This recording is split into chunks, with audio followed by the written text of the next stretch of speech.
It's Dua Lipa and Houdini. A very good afternoon. Tim Darren's with our first New Year's Day show. Our second show is tomorrow night, the Albion away to West Ham. In the Premier League tonight, it's Liverpool-Newcastle at 8. I'll feature games at 3. Oxford City, Dorking in the National League. Crawley-Swindon in League 2. We'll keep an ear on Eastbourne, Borough, Worthing and Farnborough, Hampton and Waterloo for you. But without further ado, let's go to the Laithwaite Community Stadium where the players are coming out for the Derby Part 2. It's Woking versus Aldershot. Ian Nicholson, Steve Gibbs alongside Rob Worrell.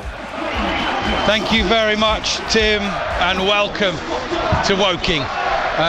For the best part of 1,200 Shots fans and a good 4,000 plus Woking fans here at the Laithwaite Stadium, where we'll go head to head. Just 12, 13 miles separate the towns of Woking and Aldershot, and a big chunk of the inhabitants of both will be here this afternoon. So it's National League, and Woking come into the game in 18th place. Aldershot Town have dropped now to 10th. An unbeaten start for the new Woking manager, Michael Doyle. 2-0 nils though, so he still awaits his first goal.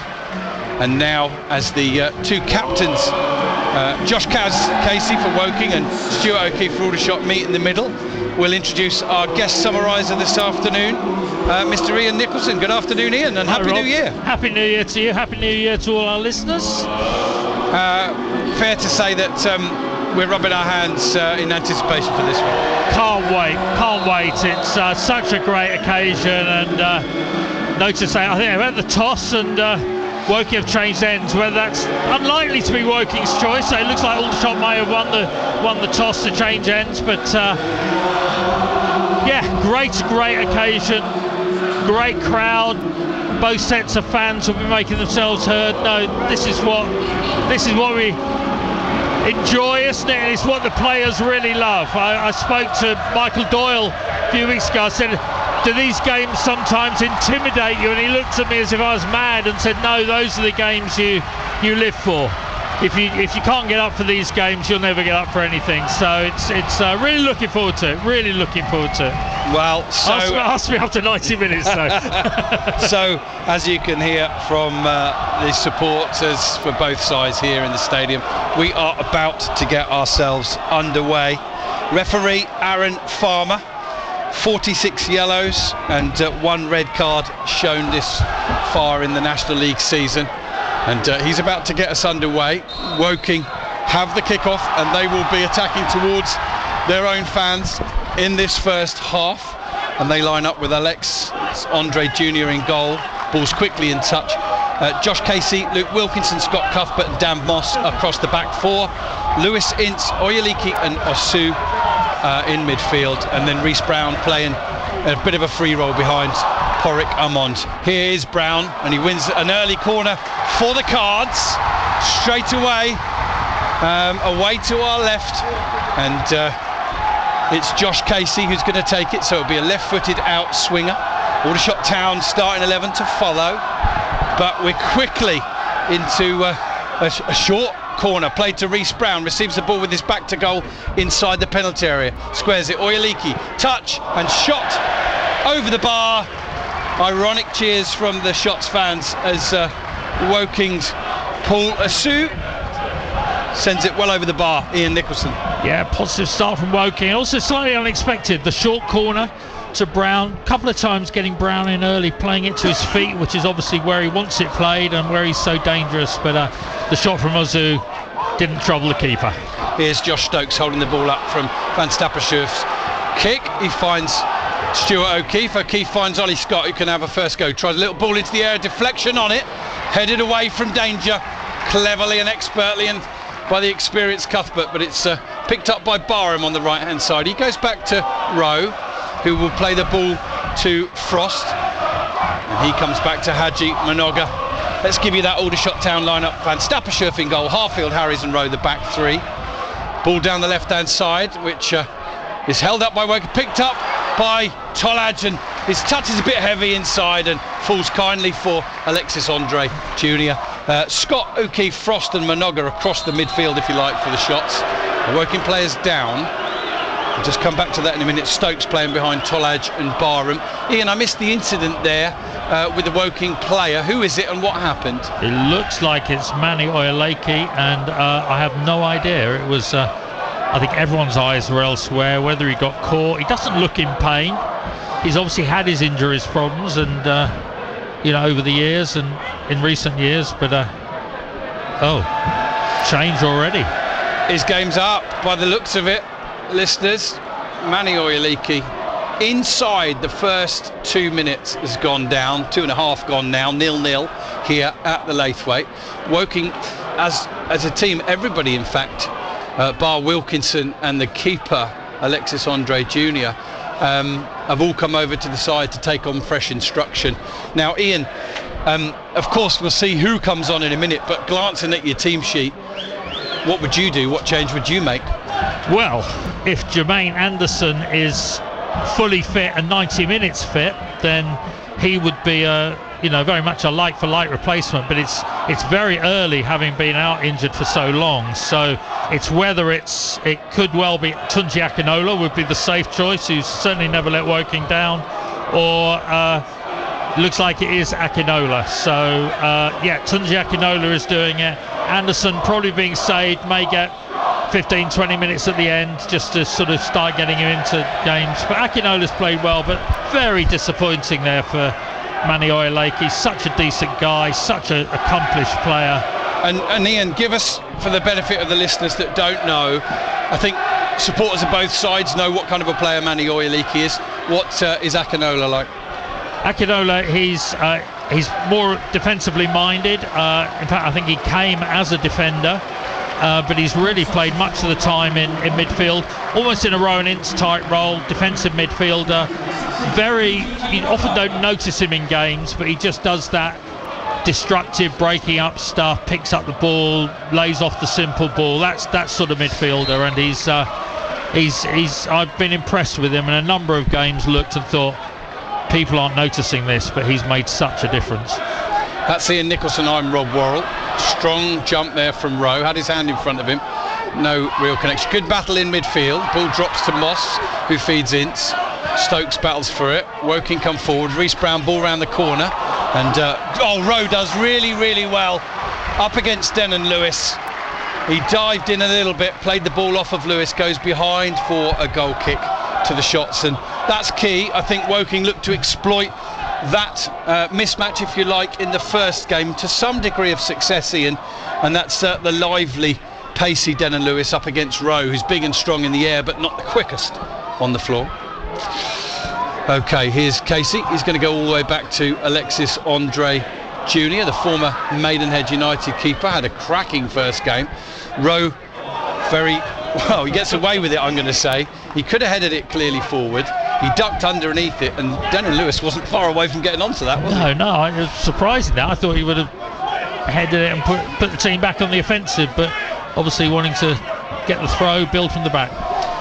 So, as Haji Minoga prepares to take this throw halfway inside the Aldershot half, it's worth noting that Woking started and played the majority of the Boxing Day game with 4 ex-Aldershot Town players. Callum are not available today now. Oyeleke's gone off, and that 4 has been reduced to 2. I don't know how key you think it is. It certainly doesn't do you any harm having played for both teams, does it? No, and I think I don't think Casey ever played for the first team. He was an academy boy who ended up going to Kingstonian and then was picked up by Alan Dowson and worked with Dowse for many years. So, but yeah, it's there've always been this number of players over the years. I suppose understandably, it's so close. Harfield does well on the far side. Harfield does well on the far side to get there first, play it off the Woking player for a throw to Aldershot. He's got the ball back from that throw now. Ball's played back to Cian Harries. Clips it forward, looking for Tolaj, who can't quite get onto it, but he gets on the little knockdown header from Wilkinson. Now he gets it onto his left foot and threads it out to the left side for Ollie Scott. Stuart O'Keefe picks up the ball and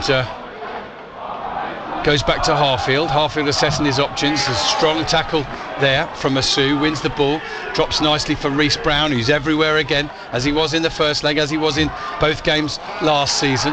And here's Denon Lewis coming inside, picking the ball up, running at the Shots defence, gives it to Brown, tries to get his cross in, half cleared by Harries, only as far as Asu.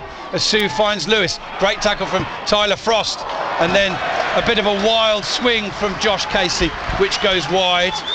And lots of little battles going on all over the pitch, Ian, and nobody clearly coming out on top so far. 7.5 minutes gone, very nearly 0-0. Yeah, it's already intriguing, fast moving, lots of quick ball to feet from both sides. And here come Aldershot now. Tolaj can't win the battle with Wilkinson, but the loose ball is with Frost, who bombs on forward edge of the air, tries a shot, that's blocked. You can see the adrenaline, loves to get forward. Frost doesn't need a second invitation to have a go, but that one is deflected into touch. Aldershot have quickly taken the throw, and we have one goal in the National League already. York City, the second of double headers all over the National League today, and York City have taken an early lead against Gateshead. One of those teams still above Aldershot. There's a free kick to Aldershot, appealed for by the fans on the far side. Ollie Scott's been left in a little bit of a heap on the halfway line. Referee Aaron Farmer's given the free kick to Aldershot. We wait and see if he's going to take any further action. He's just checking first and foremost, Ian, that Ollie Scott's okay. But in fact, the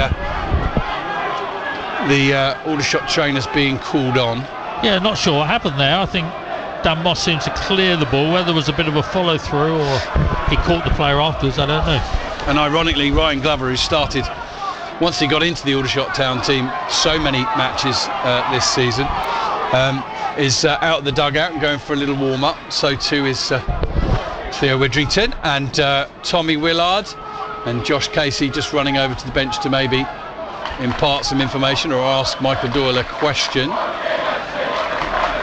I think it would just a little bit of information passed on. Ollie Scott looks as if he's going to be okay. That's encouraging for him and for Aldershot, especially for Widrington, who made the decision to bring Ollie Scott into the starting lineup today at the expense in the team of Ryan Glover. He's playing exactly the same role.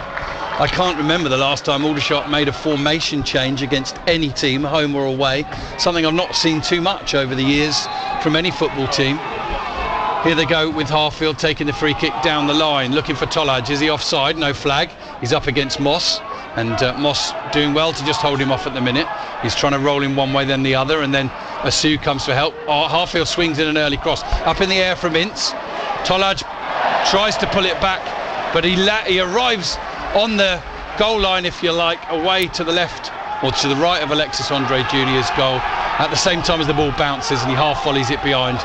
Goal kick taken very quickly. Breathless start here at the Laithwaite, but no goals in the opening 10 minutes. It's 0-0. Again, Rowe ducks under a ball, and Denon Lewis is fooled by it, but I think if it happens a third time, he will just ignore Rowe and wait to collect the ball.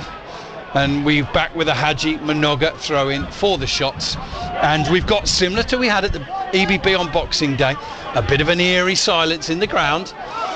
A good 5,500 fans here, but they want something to cheer, something to cling on to, some hope. Here's Harfield with a strong header forward. Wilkinson's got his arms in the back of Tolaj, no foul given. Good turn from Amond, but good recovery from Minoga. His clearance though only finds Dan Moss, comes over halfway now. We're in the 11th minute, goal here at the Laithwaite. Rowan Ince receives the ball. Good tracking back from Jack Barham just to shut the door on a simple pass to Josh Casey.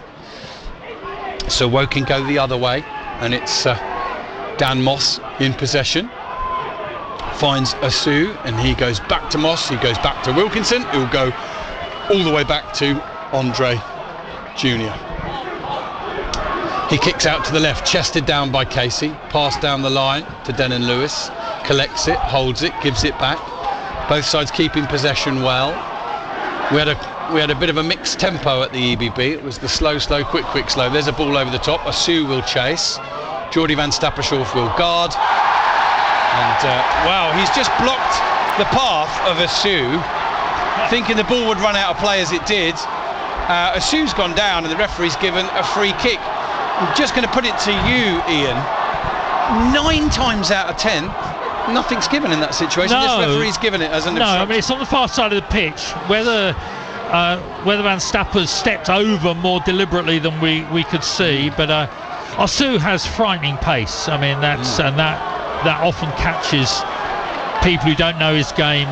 You know, we've only seen a couple of his games, but catches them unawares, and referee is very quick to give that. 12 minutes gone, free kick, bit of a short corner if you like for Woking here. Two arms in the air from Josh Casey. He's going to take this free kick. A lot of movement, bit of holding in the penalty area. Big opportunity early on for Woking. Can they strike the first blow? And it comes from Casey to the far post, and it's over everybody and curls out of play. And I couldn't fully hear our producer, but I'm going to go back to Tim Durrance briefly. Let's go live to Crawley, where there's been a goal. Gary Smith. Yeah, there certainly has. Tim, Crawley have started the year in tremendous fashion. They lead by 1-0. It came bang on 9 minutes. It was great play down the right-hand side. Jack Rolls fed it inside the defender. Ronan Darcy, the former Swindon man, got beyond his man, got to the byline, pulled it back into the 6-yard box, and Danilo Orsi, the top scorer, has goal number 12 of the season for Crawley. Couldn't miss from just a few yards out. It's the perfect start for the Reds. It's Crawley 1, Swindon Town 0 after 12 minutes. Thank you very much, Gary Smith. So Crawley off to a flyer. Here, Woking asking most of the early questions, as they did on Boxing Day against Aldershot, with a throw in here, keeping the possession, 3-4 passes, then a stray one, but Ince recovers well, plays it forward. That one's going to run out of play, and Geordie Van Stappershoef can take the goal kick. So a couple of worrying moments for the shots in defence, but ultimately they have come to nothing, and Geordie Van Stappershoef will get us underway again with a goal kick. 0-0, approaching the 14th minute here on BBC Radio Sussex and BBC Radio Surrey. Van Stappershoef steps forward and kicks just into the Aldershot half, flicked on by Lauren Tolaj, cleared forward by Woking, and Minoga manages to get up above Amond, heads it inside, and Harries plays it out to the left where he finds Scott. Good first touch on the front foot, looking for Tolaj. Luke Wilkinson takes no chances. He smashes it into touch where the Aldershot Town fans are housed over on the far side. All along that terracing, and of course one section of the big stand away to our right. Here's Stokes holding it up, looking to roll his man and get away from him. Eventually tees it off to Tolaj. Back to Stokes. Might have room for a shot here. Tries it, drags it just wide. We were fortunately positioned here to know from the minute it left his foot, Ian, that it was going wide, but it is the first strike of the afternoon from the shots. 14 3/4 minutes gone, 0-0. Yeah, slightly scuffed there, but the expectation's so high from Josh Stokes that you can feel, particularly Aldershot fans, volume was going up. Ooh. They've got it back again. Frost sends it to the outside of the right area, to Barham. He pulls it back, that's cleared away. And Rowe is a little bit late there on Lewis, but not spotted or given by the referee anyway. Minoga's picked the ball up, controlled it nicely. He's now up against two Woking players, holds off one, and then it's one back by Reece Brown. He feeds Lewis, who clips it over the top, and Amond will win the foot race. He'll pick it up in the inside left channel. He's up against Harries now, tries the early cross. Handball, was it by Osu? Nothing given. Ball breaks clear. Reece Brown, good strong tackle from Minoga. Doesn't quite win it cleanly. It's back to Woking. Little one clip over the top from Reece Brown, and it's a goal kick to the shots. In crazy, intense little bit of action there, Ian. Difficult to keep up. So many little one touches, wasn't it? But ultimately the ball broke to Brown. He was a tight angle really against Van Stappershoef, who made himself big, and he clipped it just wide. Yeah, Ozu, Lewis, Amond, and Brown all making themselves very busy, very quick, very energetic, and it was a half chance really, and didn't quite fall for the decisive shot. Ball down the line from Minoga is cut out by Cuff, but sends it into touch on halfway, and we'll get ourselves an update from Oxford City against Dorking Wanderers. And it's currently goalless here at the moment. Oxford City 0, Dorking Wanderers 0. It's been a really poor opening start to this game. Neither keeper has made a serious save, and it's all been pretty scrappy. We've already had one substitution made by Mark White. Dan Gallagher received an early booking for a challenge and has replaced Dan Gallagher with Dan Pybus. But we're still awaiting our first creative chance of the afternoon. Still currently goalless here. Oxford City 0, Dorking Wanderers 0. Thank you very much indeed, Tom Mitchell. Here's Casey breaking through. Might try a shot. Does. It's blocked by Frost and falls kindly for Lewis. Again, though, it's all Woking asking the questions here. 17 minutes gone, goalless, but Woking without doubt on top at the moment. Here's Lewis going up against Frost, who cuts his cross out, bounces awkwardly, and Minoga can take no chances and has to head it behind for a second corner of the afternoon, or is it even a third, I think, for Woking. Still inside the opening 20 minutes, still goalless. And who's going to come forward and take this? This time it's Denon Lewis. Yeah, Aldershot under the cosh really at the moment. And looking at Michael Doyle and Ben Turner, his assistant coach he brought with him there, they're really getting onto the players to keep it going. And here he steps up now, very deep to the far post. In fact, it lands on top of the net. So really, Woking asking lots of questions, but the one thing frustratingly for Michael Doyle and for yourself looking on, I'm sure, Ian, is that it's just in that last moment, isn't it? The last shot, the last ball in. Yeah. That it's just not. Oh, it's a bit firm on Stokes there from Ince, but nothing's given. Woking win it, and Denon Lewis has possession, plays it inside to Reece Brown, well read by Harries, but his clearance only goes as far as Denon Lewis. His shot is blocked by Harries. Two excellent bits of defending there by him.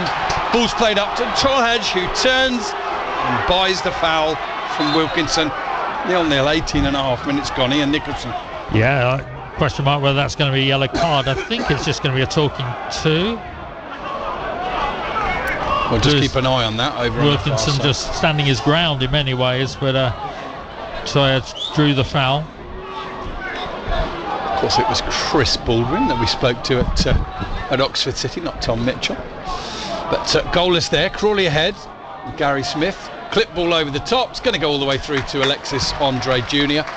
And one of the things you see frequently at this level, Ian Nicholson, the quality of set pieces, sometimes it leaves you scratching your head, doesn't it? Well, yeah, and there have been two very poor ones, really, the first from Josh Casey and then from Denon Lewis, and it's so dispiriting because your hopes are up, you think we've worked to get to this position, and then it's just thrown away very quickly. And but Woking will still be positive about how they've started.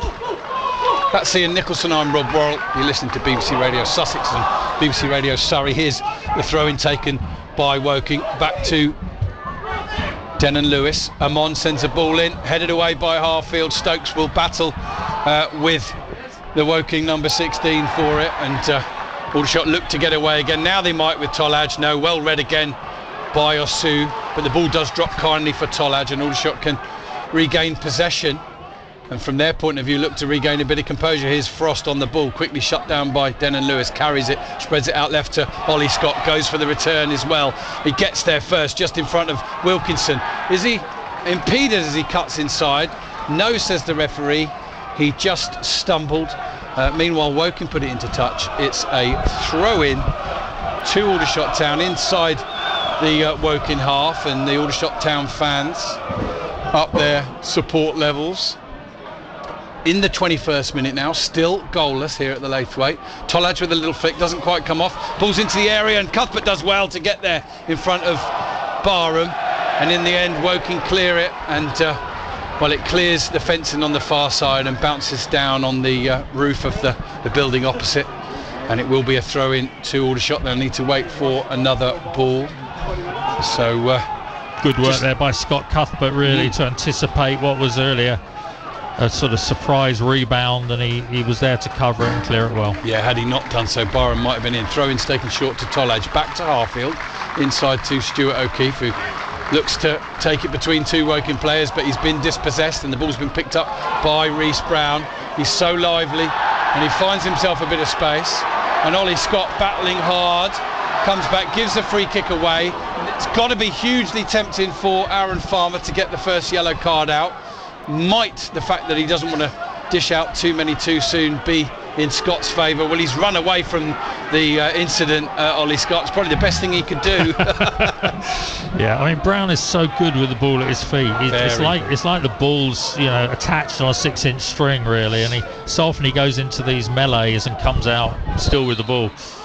Quality player. I don't know what he's doing at National League level, but the Football League's loss is Woking fans' gain. There's a poor ball from Rowan Ince, who I thought was pretty good at the EBB. John Moore was summarising that day, and he said he's had his difficulties this season. He's not quite hit the same standards as last season. No, I would go as far as to say, and I don't often say this, he's been very poor for a spell, really poor.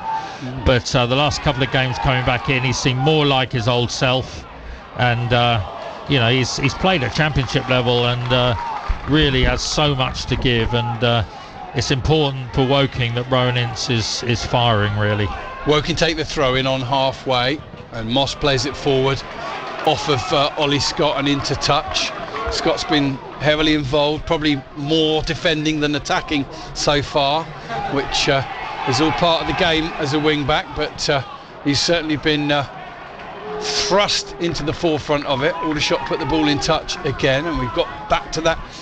You wouldn't believe in moments like this that there's over 5,500 people in the stadium, would you? It's the tension, isn't it? Yeah, it is. It goes quiet. Still no goals, and 100 and whatever. 10, do the math. Yeah, I'll leave you to do the math. I think the commentary is Dan Moss down the right hand side, tries to hammer it in. Rose should get there just before Lewis. He can't actually, and Manoga does get there first, but then the ball's picked up by Casey, who goes down far too easily, to the point that the referee might have considered again getting his yellow card out. It's probably the most shameless dive that I've seen all season, that one, and he holds his hands out one side or both sides as if to say, what else have I got to do? I think what you've got to do, Josh, is go down at the point there is any contact, if there is any, but it will be a goal kick to Aldershot Town. The referee ultimately making no decision there. I should give you the opportunity of a response. Ian, how did you see it? Yeah, it's maybe he thought he'd overkicked it and he wouldn't get there. He could have actually probably got there if he carried on running. Yeah. It looked, if there was any contact, it was very slight. Okay, Woking in possession, and a free kick's been given to them just inside their own half, and I believe we're going to go to Gary Smith, are we, for an update on Crawley against Swindon? Yes, Crawley still ahead here, Rob, by 1-0. We've played 23.5 minutes. The goal came after 9 minutes. Great play down the right between Jack Rolls and Ronan Darcy. Ended with the latter sliding the ball across the 6-yard box into the feet of Orsi, who couldn't really miss from about 2 yards out, and he tapped it home for his 12th goal of the season. And on the balance of play, probably just about the lead that Crawley Town deserve. They've really taken the game to the visitors here this afternoon, and as I say, they lead by 1-0 with just about 24 minutes on the clock. Cut out a pass, goes forward. Thank you, Gary. Here's Tolaj into the area, tries a shot left-footed, and it's in off the inside of the post. And Tolaj, who had 4 efforts in the Boxing Day game, scores with his first effort this time to go level with Josh Stokes on 15 goals for the season. Stokes it was who cut out the pass, fed Tolaj inside the left edge of the penalty area, let fly for his shot, beat Alexis Andre Jr. and it went in off the far post, and it is in the 26th minute. Woking 0, Aldershot Town 1. Yeah, and a really well taken goal there by Tolaj. Ball came in, just that little bit of daylight out on the left, breaking into the penalty area, and he hit it very true. It takes a lot at the moment to beat Alexis Andre Jr., but it got down in off the post, and you know what the Aldershot fans would have been craving, and all to do now for Woking, who have actually been playing pretty positively, been on the front foot, but I think there have been glimpses that if that breaks down, they're a little bit vulnerable at the back, because Aldershot have so much firepower. But all to do for Woking. Well done, Aldershot. When Tolaj had 4 efforts with his left foot in the first game, it was unusual for him not to score with any of them. Here's Woking looking to respond quickly. Denner Lewis to the goal line, squares it across. Frost has got it and does well to clear his lines up towards Barham, who wins his header. Up to Tolaj. He toes the ball back to Barham, who takes it nicely in his stride and he's momentarily left Ince for dead. Now Tolaj can go one-on-one against Luke Wilkinson, who does brilliantly, reads the way Tolaj is going to turn, and Harries dives in against Reece Brown, can't beat him. In nutmegs, Frost coming back, Harfield those picked it up, and Jordi van Stappershoef clears to touch for Aldershot, clears up towards halfway.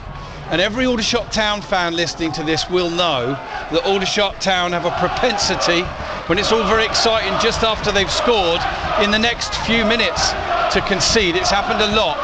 Not as much under Widdrington, but it's happened a lot. Here's Frost finding Tolaj, plays the ball into a bit of space for Josh Stokes down the right hand side, squares it looking for Barham near post, makes the run, gets a little flicked effort, but it's too slight and it turns away from goal, and Alexis Andre Jr. can collect it. But this game has come alive. We're in the 28th minute. Woking 0, Shots 1. Ian Nicholson. Yeah, it certainly has come alive, and as often happens when teams score, suddenly there's an extra, probably a bit of energy and a bit more pace, a bit more energy, looking to build on that. Woking desperately looking to get their way back into the game. Right, at the other end, Amon's gone down now, and well, my initial reading of his body language is a little bit of an impact one that the pain's there for a little while, but he's okay. He's told the referee he doesn't need treatment. The referee is pointing at his stopwatch as he gives the ball to Jordi van Stappershoef. Okay, while the ball's back with Jordi van Stappershoef, let's go back to Gary Smith. There's been another goal in the game between Crawley and Swindon Town. Yeah, there's been a second goal here, Rob. The Reds have doubled their lead after 26 minutes. They played a free kick into the box. It pinballed around, and when it was finally headed away by Swindon, it broke for Jack Rolls. One touch on his thigh, and then volleyed it from the edge of the box, away from the goalkeeper's right-hand side, and into the bottom corner. And Crawley double their lead. There's 27 and a half on the clock here on New Year's Day. It is Crawley Town 2, Swindon Town 0. It back. Oh, it's brilliantly cleared away by Stuart O'Keefe, but only as far as another Woking player, and the shot's going to come in. Whoa! It's a wonderful save, and then it's followed up by Reece Brown, who's levelled in the Woking shots derby here, and again the shots are conceded so soon after they've scored, just 3 minutes, and it was a brilliant save from Van Stappershoef. The effort coming in from Luke Wilkinson, but the ball followed up, and Reece Brown levels for the Cards. Woking 1, Aldershot Town 1. Ian Nicholson. Well, this game has now erupted. We could well be, and this could be the kiss of death, but we could well be in for a classic. In both teams playing very, very well in attacking. Michael Dawes' first goal as a Woking manager, fully deserved. Akinola's shot looked goal bound, well saved by Van Stappershoef, and in the melee that followed, Reece Brown got the toe home, and 1-1. It's gone quickly, hasn't it, Rob? 30 minutes. Yeah, absolutely. And apologies, Akinola it was with the run and the shot, ironically, who'd come on for Oyaliki, who got injured in those opening moments, the number 16, and it looked like Aldershot. O'Keefe did really well at one point in that attack as well, just to clear the ball away, but ultimately Brown, who's so good, as you say, with the ball at his feet and dribbling, he didn't need to there, he just needed to finish from close range, and he was the quickest to react. Yeah, and you know, a lot of his career he's been a midfielder, and it was Wheelstone really turned him into this sort of number 10 striker type, who was certainly scoring goals for fun, and he's a great player to watch and a lovely fella, very positive. It's a big response from Woking very quickly, and Aldershot have the ball all the way back with Jordi van Stappershoef now. Couldn't really have done an awful lot better. It was a good save. Akinola, as we could see, Ian, his shot was on target, it was well saved, it was going in, and then there were a couple of players I think from either side around, but it was Brown who snaffled it. Brown who got the contact. Meanwhile, Aldershot come forward on the right hand side, Rowe flicks on, the ball goes into touch, and if you wouldn't well, let's just give you an update on a couple of our National League South games. Farnborough, I beg your pardon, Eastbourne Borough 0, Worthing 1, and Farnborough 0, Havant and Waterlooville 1. Here at the Laithwaite, we're in the 32nd minute, and what we didn't have on Boxing Day, we do have now it's goals. 2 of them, 1 at either end. Just 3 minutes the sides were separated. Referee has given a free kick for off the ball between Rowe and Amond, and that's really interesting. Good spot from the referee there. Yeah, often that gets missed. Well, I missed it. I was looking at the throw. Yeah. And, well, we're set up for this free kick, and then depending on what happens after that, we might just grab a quick word with Steve Gibbs for his thoughts on those 2 goals and the fact that Aldershot again have conceded so soon after getting themselves ahead, and it could get worse for the shots here. Michael Doyle receives a yellow card for protesting presumably too much. I don't know what against. I mean, the referee spotted that and he's given a free kick to Woking. Bit of a silly one really for Doyle to get, but managers will tell you they get yellow cards for virtually nothing this season. Even Tommy Widdrington's laughing at that. Yeah, Widdrington sharing a joke with Doyle about it. The irony, I think. Got some slight drizzle here in the air. We're expecting that to get heavier as the afternoon goes on. Here's Casey with the free kick into the area. There's a header on it. It's the head of Luke Wilkinson and it goes wide, but it's another effort on goal and a great response from the Cards, who, without a goal yet under Michael Doyle's reign until 3 or 4 minutes ago, and having gone 1-0 behind, it could have been a very different situation if Aldershot had just held in that situation at least until, say, half time. Steve Gibbs, we'll come to you when we can in just a moment. Here's a good headed winner from Dan Moss, heads the ball into the path of Wasu. He's been robbed though by O'Keefe, who plays the ball up to Lauren Tullage, who'd be delighted to get his goal scoring going again and delighted to pull level with Josh Stokes. Lovely bit of footwork from Casey, from Kean Harries in defence. Ball's out of play for a throw into Aldershot in the left back position.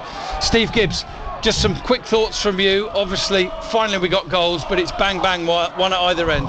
Yeah, it's sadly all too familiar for Aldershot Town fans, but it's interesting that both goals have come from unexpected losses of possession, where Stokes made a challenge and Woking weren't expecting it, and Haji Minoga caught on this right in front of the Woking dugout, trying to play football in an area where he really shouldn't have been, and then he had his pocket picked and suddenly Woking were on the counter. Aldershot caught in the transition. Yes, an excellent save from Geordie van Stappershoef, but Rhys Brown in the end scrambled it in at the far post. But yeah, I think Aldershot Town trying to hit Woking on the counter attack, particularly at goal kicks where they're taking them short, suckering Woking in to try and press and exploit the space, as they did on Boxing Day, find a bit of space on the pace on the counter, as they might do now. Tollage lifted the ball over the top, taken on the chest by Barham, sends it out wide to Kobe Rowe. Rowe with the ball into Stokes, back to goal edge of the area. A couple of Woking players marking him tightly as well. Goes to the right hand side, gets a 1-2 from Rowe and plays it off of the Woking player for a goal kick. Might have been a second bit of contact with Stokes there as the ball ricocheted, and no complaints from Stokes as he jogs away. And yeah, so thank you very much, Steve, much appreciated your insight there. We'll speak to Steve Gibbs again at half time. At the moment 35 minutes very nearly gone and it's 1-1 here, and as the ball's played back to Alexis Andre Jr., we'll nip across to Chris Baldwin, who's at that Oxford City against Dorking Wanderers game. Wanderers nil. Chances have been at a premium this afternoon. We've had a couple of shots from Dorking Wanderers from Luke Moore and Matt Briggs, which sailed over the bar. And just a couple of minutes ago, a lovely pass from Nia Kirby for Oxford City, very nearly let in Alex McQueen, but some great bit of defending from Seb Bauman made that ensure that the danger was clear. But we're still awaiting our first goal here. I wouldn't hold your breath though. It's Oxford City 0, Dorking Wanderers 0. For the benefit of our online listeners and now our radio listeners, rejoin us with the news that Tyler Frost has put Aldershot Town in front again. No hesitation from the Aldershot Town midfielder as the ball was only half cleared. Tollage breaking down the left, squared it in looking for Barham. I think it was Cuthbert who cleared it into the path of Frost, who followed up and smashed it home for just his second Aldershot Town goal of the season.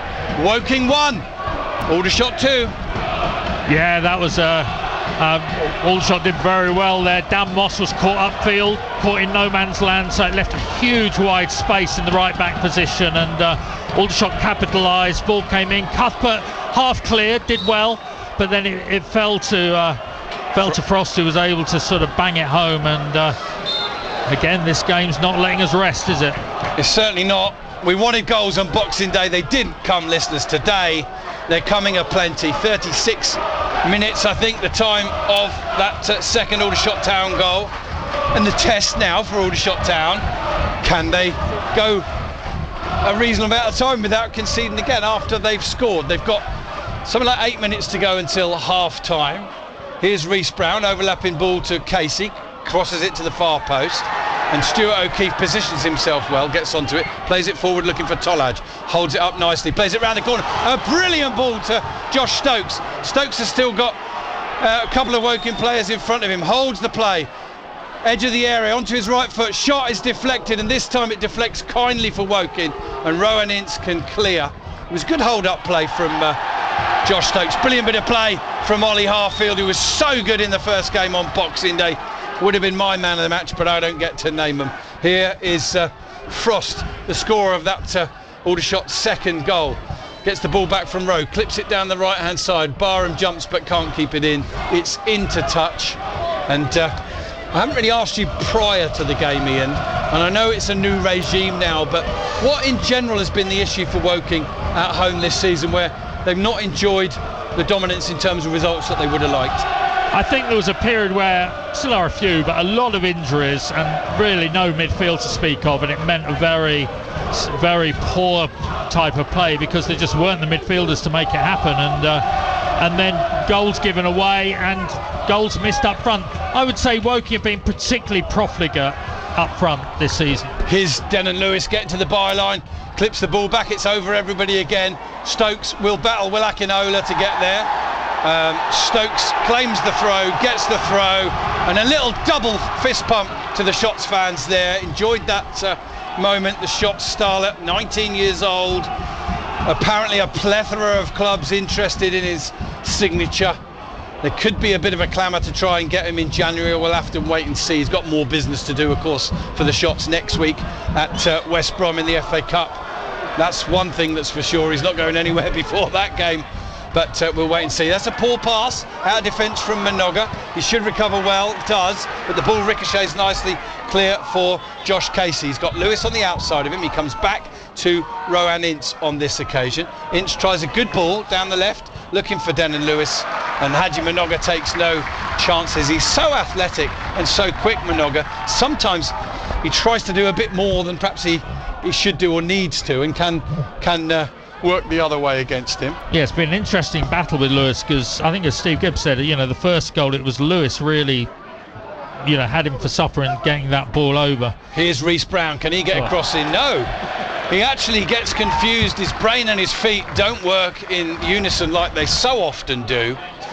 He scored again in this derby against his former side. Woking, as we said earlier, down to just two players on the pitch now that are ex-Shots.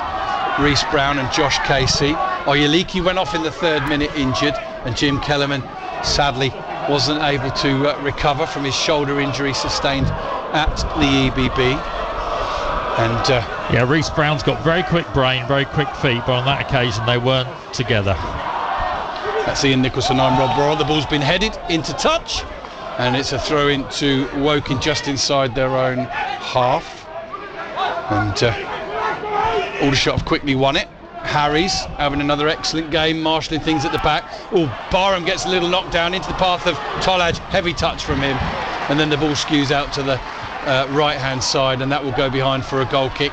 A moment of warning though for Woking, Ian, if they needed it after what Tolaj has already done. Well, I think you just look at some of the midfield players for Aldershot at the moment, particularly Tolaj, obviously up front, and Stokes in midfield. They're capitalising any daylight. They're on the front foot, no real fear in the way they play. What that will do, I've been impressed also though with Woking's forward play, making the chances, getting opportunities, just not being clinical in taking them. Here's Tolaj battling with Dan Moss, who prevails on this occasion, makes his way across halfway, and then Ollie Scott reads his ball forward really well and clears it off of Moss into touch. That'll be a great little moment for the diminutive Shots wing back, given his head today by Tommy Widrington, brought into the side in place of Ryan Glover, who's on the bench for shots and could yet play a big part in this game. In the National League, Dagenham, who overcame Eastleigh in the first game of these double-headers on Boxing Day, raced into a 2-0 lead at Eastleigh. Josh Rees, former shot on the score sheet there, but Paul McCallum, with his 23rd goal of the season in all competitions, has pulled one back for Eastleigh there. Here at the Laithwaite, shots are 2-1 up against Woking. Frost does well going to ground. Minoga clears forward. Barham bounces off of Luke Wilkinson. The ball falls kindly for Cuthbert, who clears it forward and finds Paul Asu. There's a bit of work there for Rowan Hintz to do, but he does it, and he does it well. And again, Casey manages to find Reece Brown. Sharp turn from him, gets away from O'Keefe, tries a shot from a ridiculous distance. Well, ridiculous for most players, Ian, but not Reece Brown, because he can do that, and he did it here at the Laithwaite a few weeks ago. I think, well, maybe it might even be ridiculous for Reece Brown on that occasion. He certainly, he obviously liked it. It's sized up, but I think it was quite ambitious. But yeah, he did score a brilliant goal. So you're right, Rob. The runaway league leaders Chesterfield slipped up on Boxing Day at Solihull Moors. Today they take them on at home, and they're losing again. Matty Warburton with a goal for Solihull Moors, 1-0 up there. That brings you up to date with the other games in the National League, other than any scores I've already given you. Here's Rowe holding the ball up into the path of Tolaj. Rowan Hintz gets there just in front of Tolaj, but Tolaj does well to battle back. Needs to be careful he doesn't give a free kick away now. Ball's played inside to Cuthbert, who clips it forward, and Ammon does really well coming off from Minoga, and then Ince heads it forward, headed on by Amond, but taken down on his chest by Minoga and lifted forward. Tolaj leaves it. Alexis Andre Jr. comes to the edge of his box, read that really well. On the Woking goalkeeper, debatably the Woking man of the match in the first game. He wasn't beaten then. He's been beaten twice today. Could he have done anything about either goal for you, Ian? I didn't know. I didn't think so. I think he's been pretty solid actually since he came in, and I think both were well taken goals. Not much the keeper could have done. That's Ian Nicholson. I'm Rob Worrell. You're listening to BBC Radio Sussex and BBC Radio Surrey. No National League TV at the moment, I understand. That one's out of my hands. Apologies.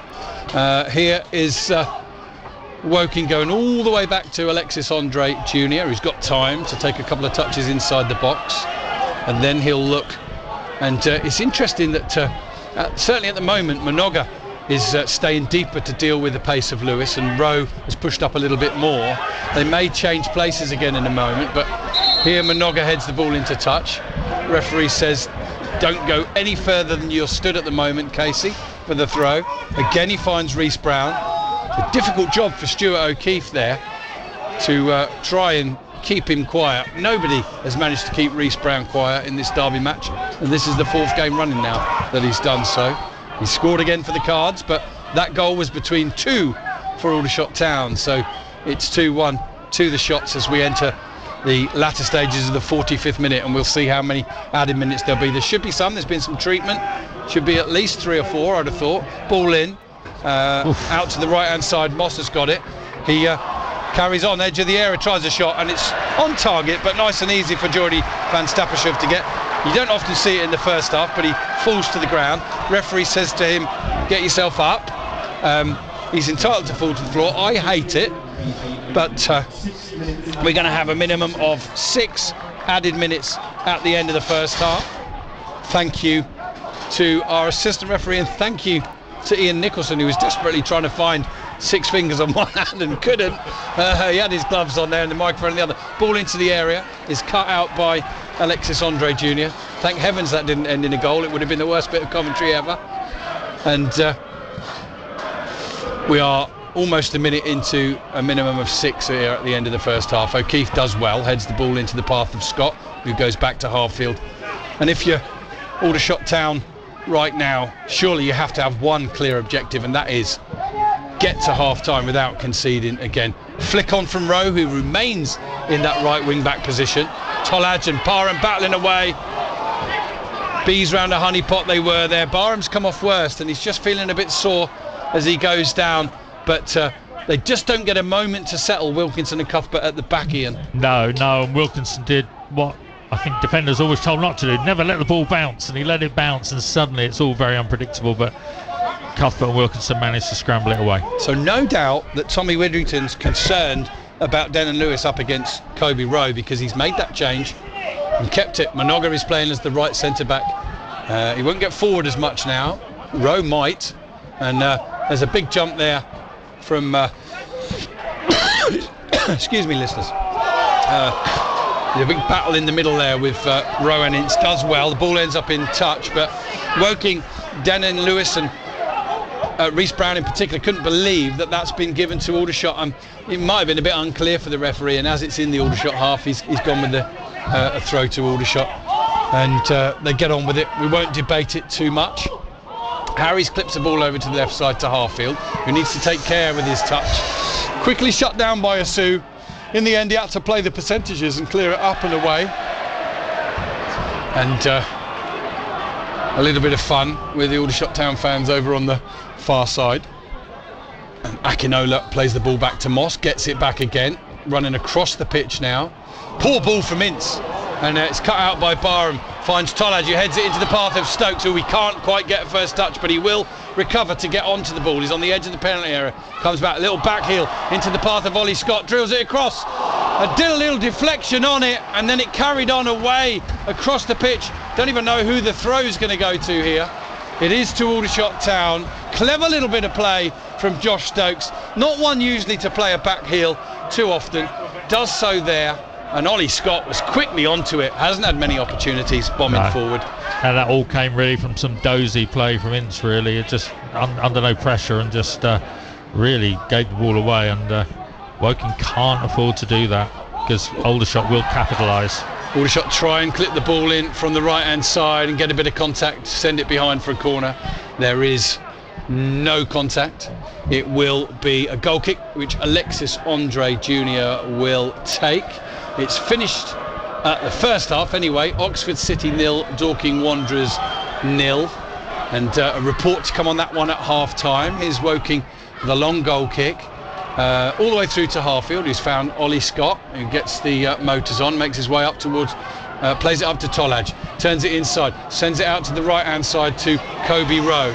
Rowe didn't quite read it initially. He's not used to receiving the ball in that position. He read it at the second attempt and goes back to Minoga. Frost turns into a bit of space, squares it to Harfield. Harfield tries a ball through the defence to Scott. Can he get the ball in? In it comes. Tolaj! Acrobatic, left-footed, overhead kick, and it goes wide. It was difficult, but he smashes the ground with both palms downwards. He thought it was a great chance. He's pulled it wide, and it remains Woking 1, Aldershot 2. Ian Nicholson. And that would have been a lovely goal there by Tolaj. I'm sure it would probably have been goal of the season, but Tolaj really caught it so strongly, but couldn't get the direction right. But more than that, the build-up was really good. Build-up, finding men out wide, and dinked ball in. And whereas often Woking have been in those positions, but there haven't been people on the end of it. Whereas with Aldershot, there seems to be, they're working much more cohesively in terms of getting people on the end of those little dink crosses. Here Minoga goes back to Van Stappershoef. His ball forward is chested down unopposed by Rohan Ince, and he quickly gives the ball to Akinola.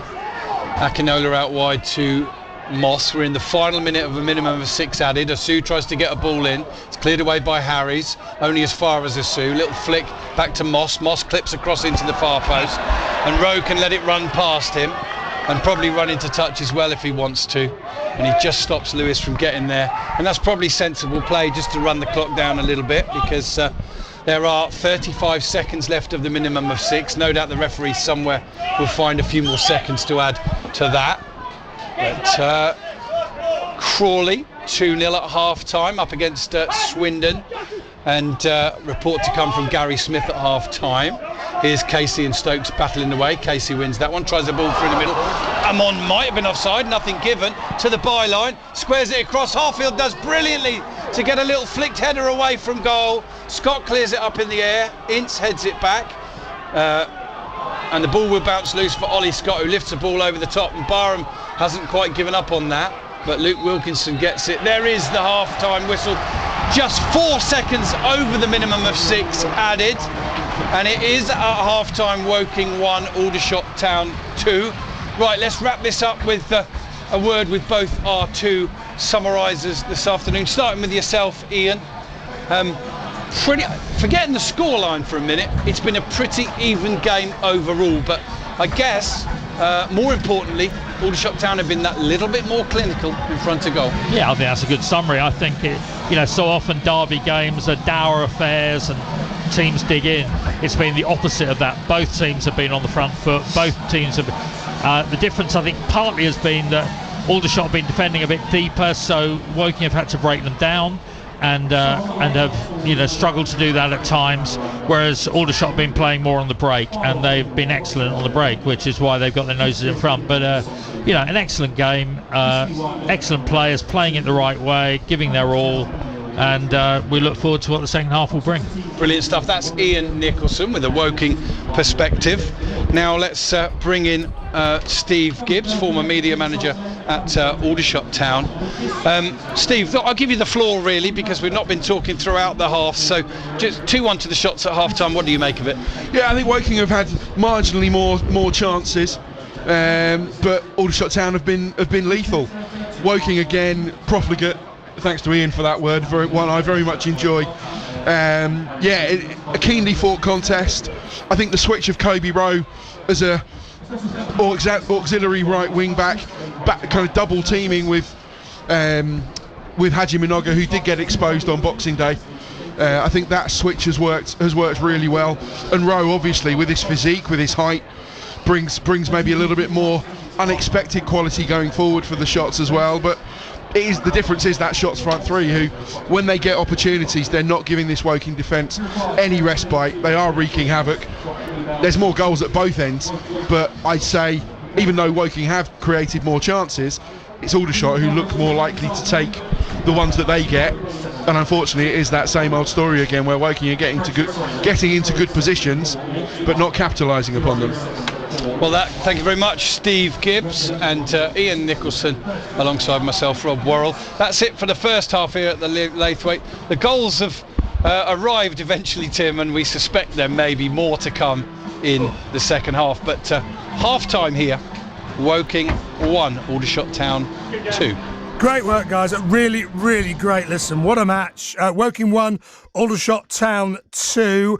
It's Oxford 0, Dorking 0. We'll go there in a moment's time, but it's been an absolute belter at the Moorfield Stadium. Great ball round the corner. Darcy's got into the gap. Can he squeeze it across? Yes, he can. And Orsi touches it home from close range. 9 minutes on the clock.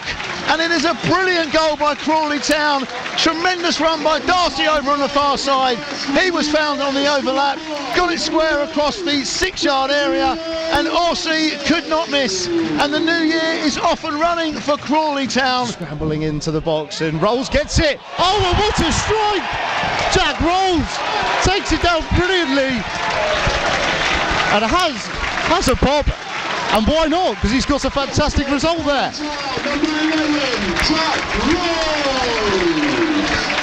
And what a way to mark your first start in the league for Crawley Town, but with a fantastic effort of goals such as that, and he doubles Crawley's lead.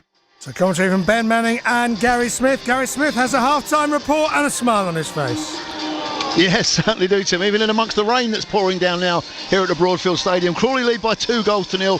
Orsi after 9 minutes and Rolls after 26 minutes. Orsi's goal just a tap in after some brilliant work down the right-hand side between Rolls and Darcy, and then Jack Rolls taking it under control on the edge of the penalty area on his thigh, and then a right-footed volley low into the bottom corner. A few minutes later, Nick Cerula hit the side netting as Crawley looked to make it 3.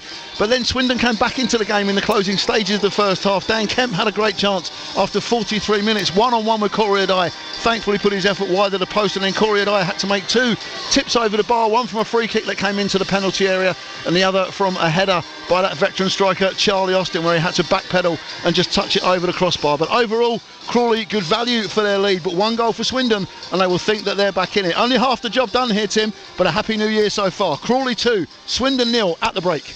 Gary, thank you. And in our other feature games, Sutton United 0, Newport County 0. So second bottom of the table, Sutton United holding Newport County at home. Our other game in the National League, we had 3 at Woking Aldershot. No goals at Oxford City Dorking. Let's see if the game was as disappointing as the goal tally. Chris Baldwin at Court Place Farm. Yeah, it is really, Tim. It's been a very disappointing opening 45 minutes. Chances at a premium. Quite a cagey affair, as you'll probably expect from two sides in trouble at the wrong end of the table. Dan Gallagher made way for Dan Pybos. That was an early substitution made by Mike White, a tactical one as Dan Gallagher went into the book very early on in this game. As far as chances go, if you can call them that, well, Luke Moore curled a shot from long range that went over the bar and failed to trouble the Oxford City keeper Jack Bycroft. A long range shot as well from Matt Briggs, which went well over the bar too, and Josh Taylor had a couple of shots that were charged down. Other than that, no real other chances for Dorking Wanderers, neither really for Oxford City. Alex McQueen's looked quite lively on their right hand side, but quality lacking for both sides this afternoon, and it's been a drab affair, a bit like the weather really. At half time it's Oxford City 0, Dorking Wanderers 0. Chris, thank you very much indeed. In National League South, Worthing with their noses in front. 4th place at the start of play. They're winning by 1-0 at Eastbourne Borough. So East Sussex being beaten by West Sussex there. Eastbourne Borough inside those relegation places, and a goal down at home to Worthing today. Farnborough 2-1 down at home to Havant. Entertaining game this. Haven't taken the lead. Farnborough equalising. There's that man Harry Gandel on loan from Aldershot again. His second, I think it is, since his loan. But Havant getting one just before half time. So they lead 2-1 at Farnborough Town. In the Championship already today, Sunderland have beaten Preston North End to go into the top 6 for a period at least. In the 3 o'clocks, Blackburn 1, Rotherham 1, Bristol City, Millwall goalless, Leeds in control at home to Birmingham 2-0, Leicester beating Huddersfield 1-0, Middlesbrough Coventry is 1-1, Norwich Southampton goalless, Plymouth 3, Watford 2, QPR 0, Cardiff 1, Stoke 0, Ipswich 0, and goalless between Swansea and West Brom, who of course are Aldershot's opponents in the FA Cup. Sunday week, we'll be there. Full live commentary for you on Sunday. Saturday will be the Albion against Stoke up at the Britannia Stadium at 3 o'clock in Sussex on Saturday. And at 2 o'clock in Surrey on Sunday, we'll bring you the Aldershot game in the Cup.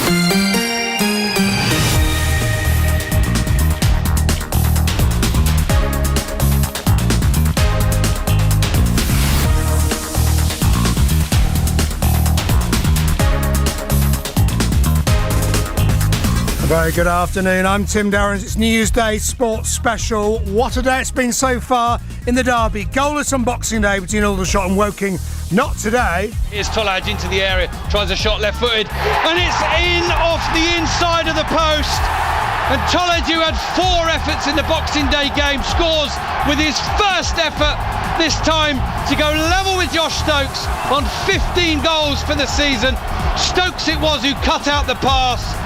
Fed Tolaj inside the left edge of the penalty area, let fly for his shot, beat Alexis Andre Jr. and it went in off the far post. Lewis pulls it back. Oh, it's brilliantly cleared away by Stuart O'Keefe, but only as far as another Woking player, and the shot's going to come in. Whoa! It's a wonderful save, and then it's followed up by Reece Brown, who's levelled in the Woking shots derby here, and again the shots are conceded so soon after they've scored, just 3 minutes, and it was a brilliant save from Van Stappershoef.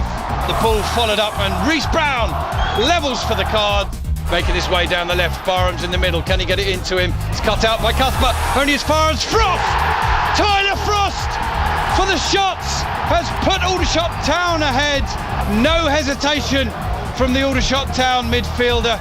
So half time, it's Woking 1, Aldershot Town 2. In the same division, Dorking goalless at Oxford City. Remember, Oxford City winning at Dorking on Boxing Day. In National League South, Eastbourne Borough 0, Worthing 1, Farnborough 1, Havant Waterlooville 2. In the second division, Crawley Town beating Swindon by 2 goals to 0. They're underway in the second half as well. In the Championship, Swindon have beaten Preston 2-0. And in the darts, an absolute belter, Hastings Rob Cross coming from 4 sets to 0 down to beat Chris Dobie 5-4. And the youngster, Luke Littler, 16 years of age, he's 4 sets to love up and heading towards the final himself. 4 sets up. He is playing Brendan Dolan of Northern Ireland. That's all your sporting stories for the half-time. So without further ado, let's go back to the Laithwaite Community Stadium, where Aldershot are coming out for the second half with their tails up, I would have thought. Rob Worrell alongside Ian Nicholson and Steve Gibbs. Thank you very much, Tim. Yeah, both sides are out. We're just waiting for our referee, Aaron Farmer, who pops onto the pitch just in time. And we've got a slightly heavier drizzle now at the Laithwaite, and the shots faithful on the far side of the pitch all the way along will be taking the barrage of the rain, but they won't care if the scoreline stays like this. Ian Nicholson back alongside me as the sides come out. Doesn't look as if there's any changes for either side, but how have Woking got to go about this second half? Well, I think they've sounds very simple to say, cut out the mistakes. I think the Aldershot goals have come from mistakes that have let Aldershot in.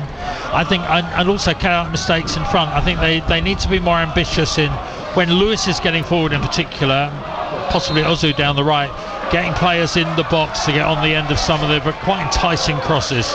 Aldershot go back from Stokes to Harries, and now he clips the ball out to the right hand side. He's got way too much on that, and it will go all the way through to Alexis Andre Jr. Can I just say that was one of the most impressive back 4 runs forward I've seen for a while, with one of the least impressive final balls. So that's it, spot on, well described. Here's Alexis Andre Jr. who just sends it forward. Amon gets his head on it, and then Harries lifts a slightly better weighted pass forward.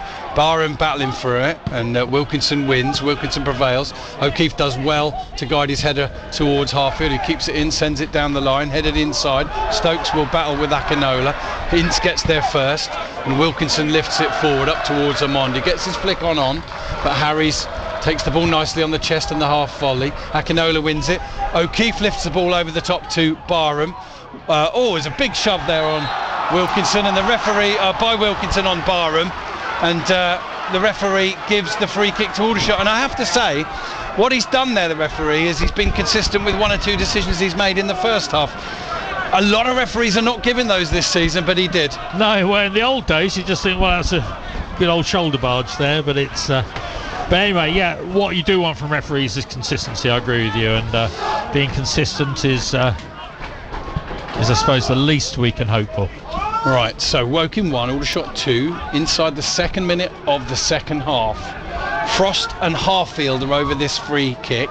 It's probably 7 or 8 yards in from the goal line and 7 or 8 yards in from the touchline. Aldershot's attacking down the left-hand side. Rowe is up, Minogue's up, Harries is up. Lauren Tullidge is hanging around the edge of the penalty area. And there's still we wait, but now Harfield, I think, will send it in left-footed. He does. Barham gets the header, and he manages to head it wide, and there weren't even too many U's, because I don't think the fans on the far side could see where it was going. We could see from the minute he connected with it that he didn't make the best contact, Ian, did he? But he is capable of scoring those types of goals, Barham, and he has done this season, the little flicked headers. Yeah, and it was a good ball in. It evaded the initial Woking defenders and dropped onto Barham's head, and he did have space. It was a back header in the end, and as you say, it went wide, but it was a good delivery. Here's Andre Jr. with the goal kick.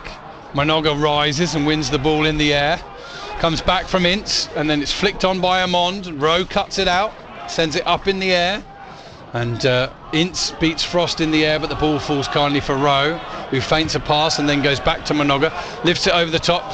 Cuthbert heads it, but only into the path of Tullidge, who wriggles between 2 Woking players, back onto his right foot, sends it into the area to Stokes. Lovely take, turn, shot, it blocked out, cleared up in the air, drops for Stokes. Again, he finds Frost, and Frost back to Kobe Rowe. Kobe Rowe gives the ball back to Frost. He tries a cross, it's a beautiful cross, headed up in the air by Cuthbert, and headed on by Asu, but only as far as Harfield, as Aldershot look to press home the advantage they've already got with the 2-1 scoreline. Still in possession, Frost. At the moment, it's his goal that stands between the two sides, and Aldershot have finally given it away, but Rowe's looking to win it back. He does so a little bit too vigorously, over vigorously, over on the far side against Ince. It'll be a free kick just in the sort of left back position, which Andre Jr. will come to take. Nearly 49 minutes have passed. Thoughts on the opening couple of minutes? Spot any little subtle differences at all? I think a strong start to the half by Aldershot. They've been on the front foot, and Woking have handled it fairly well. But they'll be looking to sort of turn the screw a bit and be able to pick up a bit of possession and put Aldershot under the pressure themselves. Elsewhere, Eastleigh have come from 2 down to lead 3-2 against Dagenham and Redbridge now, and Chesterfield 0, Solihull Moors 2, and we have a repeat of the scoreline from Boxing Day. Here's a flick on the left hand side from Reece Brown, but he can only find Harries inside to Geordie van Stappershoef. He sends it further left to Harfield shifts it on to Ollie Scott, and we've got the attendance in, which will give you very shortly. Here's O'Keefe onto a loose ball, finds Ollie Scott back to Josh Stokes, skips inside on his right foot, comes further inside, squares it over and finds Rowe into the feet of Tollage looks to get it back on his left foot, and he's given the ball away. Loves that turn inside. Rowe goes in, misses the ball, catches the man. He's going to get the first yellow card of the afternoon. Probably didn't need to go in when he went in, but it remains Woking 1, Aldershot 2. Yellow card for Kobe Rowe. And we're going to go for a first update of the second half to Gary Smith at Crawley against Swindon. 54 and a half on the clock here, Rob. We've had a third goal of the afternoon, and again it's gone the way of the home side. It's Crawley Town 3, Swindon Town 0. The ball was on the left hand side between Conroy and Cerula. They got it into the midfield area for Will Wright. We know that he possesses a great shot. He had a pop at goal, it took a deflection, it rolled into the path of striker Dan Orsi, and he had the composure to go round the goalkeeper Ward and roll it into the back of the net for his second goal of the afternoon, Crawley's third goal, and it's a very, very happy new year so far at the Broadfield Stadium. We've played 55 minutes. It's Crawley Town 3, Swindon Town 0. Forward. Thank you very much, Gary. Here is Barham sending the ball on, looking for Tollage, cleared forward by Moss, will bounce once and find touch behind the goal away to our right. And finally, I can give our online and our radio listeners this afternoon's attendance: 5,321 with 1,198 visiting Aldershot Town fans. Ball superb, isn't it? Fantastic. Superb. That means that I don't know, I can't do the maths right now, but more than 10,000 have watched the two games. Slightly bigger crowd at Aldershot. I think this time last year there was a slightly bigger crowd in this game. Tollard sends the ball over to the left hand side to find Stokes. He gives it to Harfield, who's on the overlap. He's got Ollie Scott just ahead of him. Comes back now to Stuart O'Keefe, who's started again, the Aldershot Town captain, and had a pretty solid game in the centre of midfield today. How long will he last into this one? We'll have to wait and see. And Aldershot keeping possession, something they'd be well advised to do for long periods in the second half, especially while they have a lead. Harfield skips inside, finds Scott to O'Keefe, and then Harfield sends it down the line, and Barham might get away from his man. He does, Cuthbert, and get onto the ball, but he was doing so from an offside position. So 7.5 minutes gone in the second half, Ian, and well, at the moment there's no obvious way back into it for Woking, but a long way to go. A long way to go, and I think yes, and there will no doubt be a few changes to come, but it's still an intriguing game, and but Aldershot certainly in this half have been on the front foot this first 5 minutes or so. Remember that Woking were on the front foot earlier in the game when Aldershot took the lead against the run of play. Now we've got a bit of a collision coming together. I think it might be Amond. Perhaps you can confirm. Yeah, it's Porrick Amond. Yeah, Porrick Amond. I don't think there's anything of any malice. I think it might have been coming together off the ball. Stoppage in play. What we could do, if our producers are able to assist with this, is we could go over to Chris Baldwin at Oxford City and get an update from Chris. Kick is now And it remains Oxford City 0, Dorking Wanderers 0. And again, not too many chances at the start of this second half. Both sides have seen equal measures of the ball, but again, neither keeper has been seriously tested. Oxford City had a free kick just a couple of minutes ago that was taken by Nia Kirby. It pretty much left the ground, that free kick, and that pretty much sums up the afternoon here. It remains Oxford City 0, Dorking Wanderers 0. You would join us with Ian Nicholson. Dare I say, a little bit more aggressive as well. Yeah, that's Ian Nicholson. And we will keep abreast of those other games going on, not just in the Football League 2 and elsewhere in the National League, but also we'll keep an eye on those scores in the National League South for you. The games involving always quickly taken free kick is well read by Minoga, and still goalless between Halifax and Altrincham, but Altrincham have had a player sent off in that one, and Fylde have taken the lead against Rochdale. Here's Woking in possession in their own half, dispossessed momentarily by Laurent Tollage, and they've won it back again. Here's Ince in possession in midfield. Good ball, little sharp ball to Lewis, gives the ball into Reece Brown, goes for the return ball. Oh, brilliantly done again by Cian Harris. Clips the ball forward through the middle. Tollage gets one touch on it, clips it into a bit of space for Stokes to chase, and Stokes battles well. Moss gets his body between Stokes and the ball and the touchline. Does really well there. Dan Moss learnt his lesson, didn't he, this time last year? It was harsh on him, perhaps the red card, but he's played a big part in both of these games. Here's Stokes going down, feels he's been fouled by Akinola, not given. Meanwhile, Woking carry on, and Reece Brown is on the edge of the Aldershot town area, sends it further left to Casey. Casey gets his pass wrong. The ball's, well, it's not. The Shots fans cheered as if it had gone into touch, but it didn't, and they play on. Woking. Brian receives it back to goal, goes back to Casey, can get his cross in now.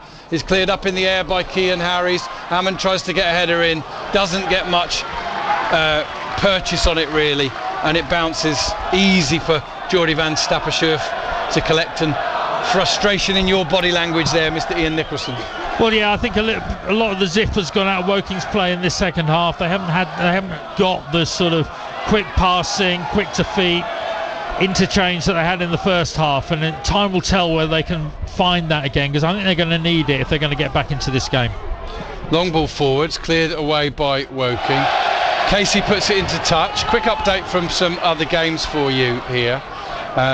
It was Matty Casilo that was sent off for Altrincham, and it's 2-2 between Farnborough and Havant and Waterlooville, and Hadi Gandor on the score sheet again for Farnborough, the Shots low knee this afternoon. An Orville Williams goal after a first half goal from Gandor, and it's Eastbourne Borough 0, Worthing 1. Here it's Woking 1, Aldershot 2. Ball out to the right hand side is well dealt with by Ollie Scott, but he can only clear it as far as Dan Moss, who's got the ball under control now. Bombs down the right hand side over halfway, feeds it inside to Ince. Ince under a little bit of pressure from O'Keefe. O'Keefe out to Moss. Moss inside. That's not such a good ball. Taken nicely by Harries. Sends the ball to Stuart O'Keefe. He's had an exemplary game at the back for Shots today. Harries spreads it through Frost to Stokes. You know what we'll do this afternoon? You can name the Woking man of the match, and Steve Gibbs can name the Shots one. Here is Stokes picking up the ball down by the corner flag. He's one-on-one against Cuthbert, looks to go through him and can't. Doesn't get any sympathy from the referee. Woking clear it only as far as Haji Minoga, and he sends it inside to Frost. Frost to Harfield. Harfield checks to see where Ollie Scott is. Much better, much more consistent from Aldershot Town in the second half so far. They've got control of the scoreline, and they've exuded an element of control on the pitch as well. Here's Frost, sends the ball down the line, forward. Harfield battles Asu and wins it back, and then sends it into touch. Great strength there and determination from the Shots left-sided centre back. Still Woking 1, Aldershot Town 2 here as we approach the hour mark. We're 2 minutes short of that. Ball down the line from Woking, and Harfield sends it down the line. Beautifully controlled first time by Moss. Inside to Akinola, down the right hand side to Amond, who's up to the byline. up against Scott, plays it off of Scott, and it goes out of play for a corner to Woking. And some hope now with the ball at the right end for the Cards, Ian. Yeah, set pieces haven't been great this game, but Josh Casey trotting over, but certainly the crowd lifts, doesn't it? When there's a corner, suddenly the big Leslie Gosson stand, as well as Seymour's stand, as well as the KRE's, suddenly a bit of noise coming from the Woking fans this half. Corner then to Woking. Can't quite see, I think it's Casey there, left-footed into the near post, headed up in the air by Harfield and behind the goal, stretched every sinew there. Chesterfield have pulled a goal back against Solihull Moors. It's 1-2 there, it's 1-2 here. Back can Woking get themselves level on the hour mark. Another corner, Josh Casey again to take. In it comes, headed away at the near post by Ollie Harfield. So frustrating for all. And then Harfield can't get on the next header forward. Casey's got it, left hand, right hand side, left footed cross, flicked on by Akinola. Shot from distance from Ince, coming together in front of the Shots goal, and the referee deciding that it was Minoga that got the touch, put it behind for another corner. Steve Gibbs usually tallies them. I think it's at least 5 now, isn't it, for Woking? It is indeed. And this time Casey will send an out-swinging corner. Referee just watching what's going on in the box, pushing, shoving, movement. Signals for the corner to be taken. In it comes from Casey, headed away at the near post by guess who? Ollie Harfield. Up towards Josh Stokes, who shakes off one man, skips inside. Will he have a forward run here and get someone in? He manages to poke it out anyway to Frost. Frost finds O'Keefe. O'Keefe asks an awful lot of Frost with his pass, but Woking very quick to get a number of bodies back here. Determined they are. Good block from Josh Stokes. Keeps the ball in play as well. Finds Scott, who sends the ball over for Barham. Barham jumps along with Casey, but it goes over both of them. Casey scampers away to collect it first and goes back to Alexis Andre Jr. We're in the 61st minute here. 5,300 fans inside the ground. They've been treated to an excellent game again, but 3 goals this time, and it's Aldershot who've scored either side of that Reece Brown goal. And it's Tollage and Frost who've got the goals for the Shots. Harfield in possession, goes back to Van Stappershoef, clears forward, under pressure. Tollage jumps with Wilkinson, half cleared, well picked up by Woking in the middle of the field.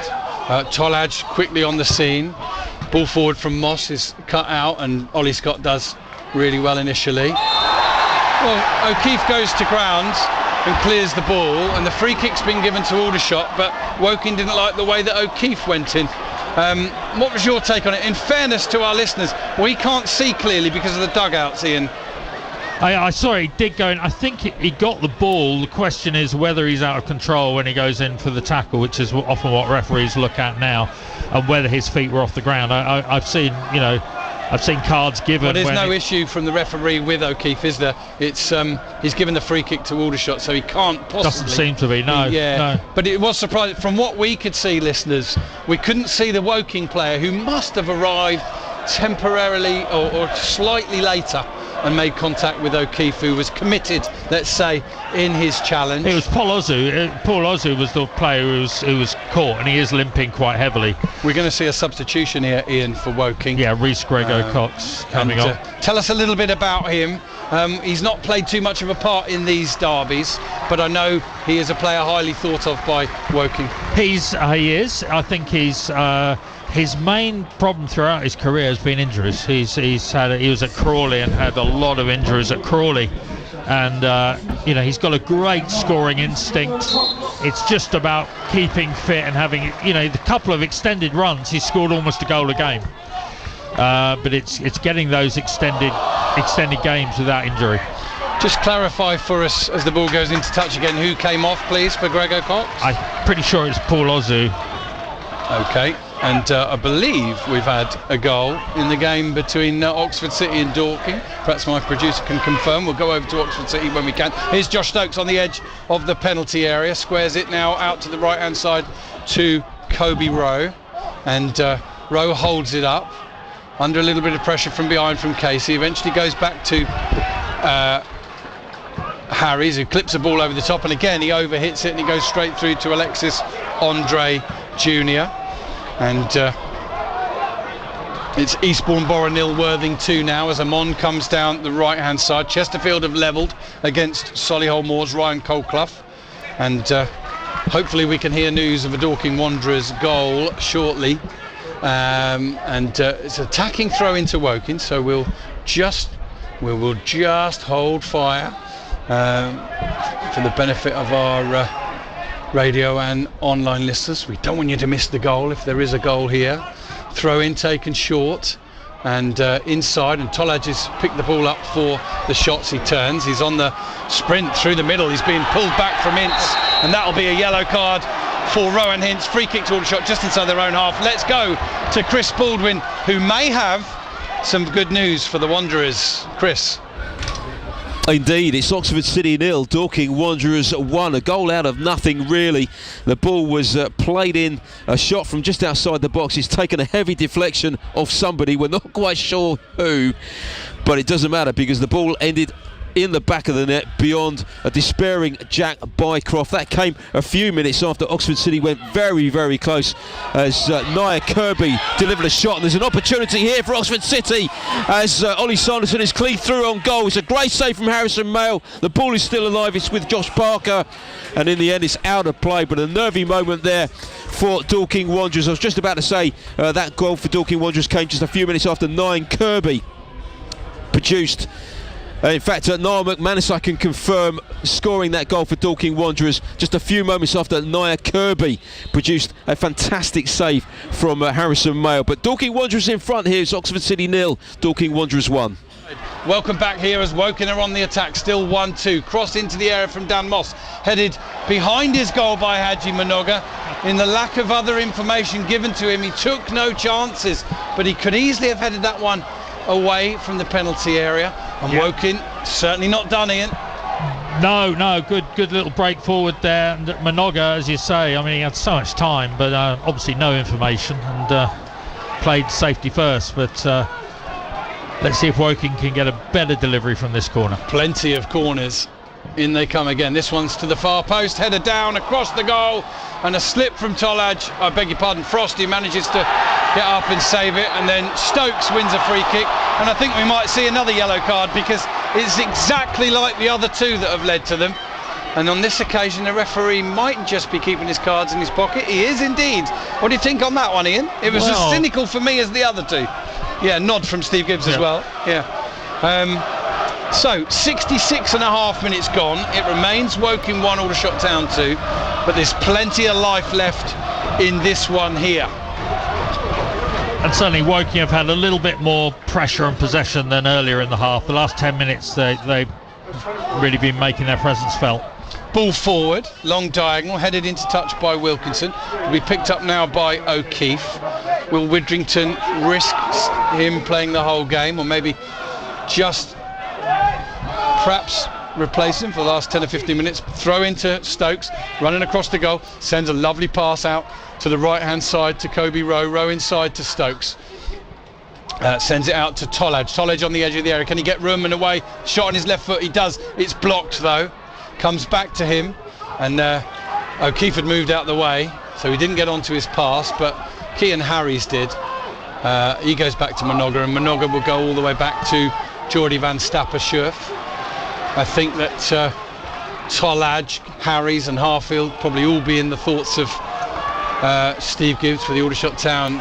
Oh, it's a terrible miss by Geordie van Stapperschurf. The ball bounced on the back pass.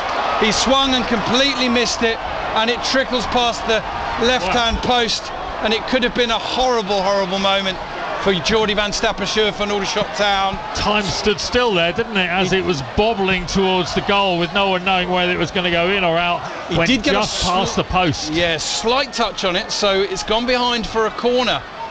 And Woking closing on double figures corners here. It's taken short by Amon to Reece Brown, Brown square, and that's better from van Stapperschurf. Brown and Lewis it was combining. Lewis sent it into the area, and Van Stappershoef rose and clearly thrust it away from goal. The Shots fans are up in their levels of support. They sense the Shots players need it. Woking just starting to string together concerted periods of pressure here. Throw-ins taken, back, cross in from Casey. Harries clears it away.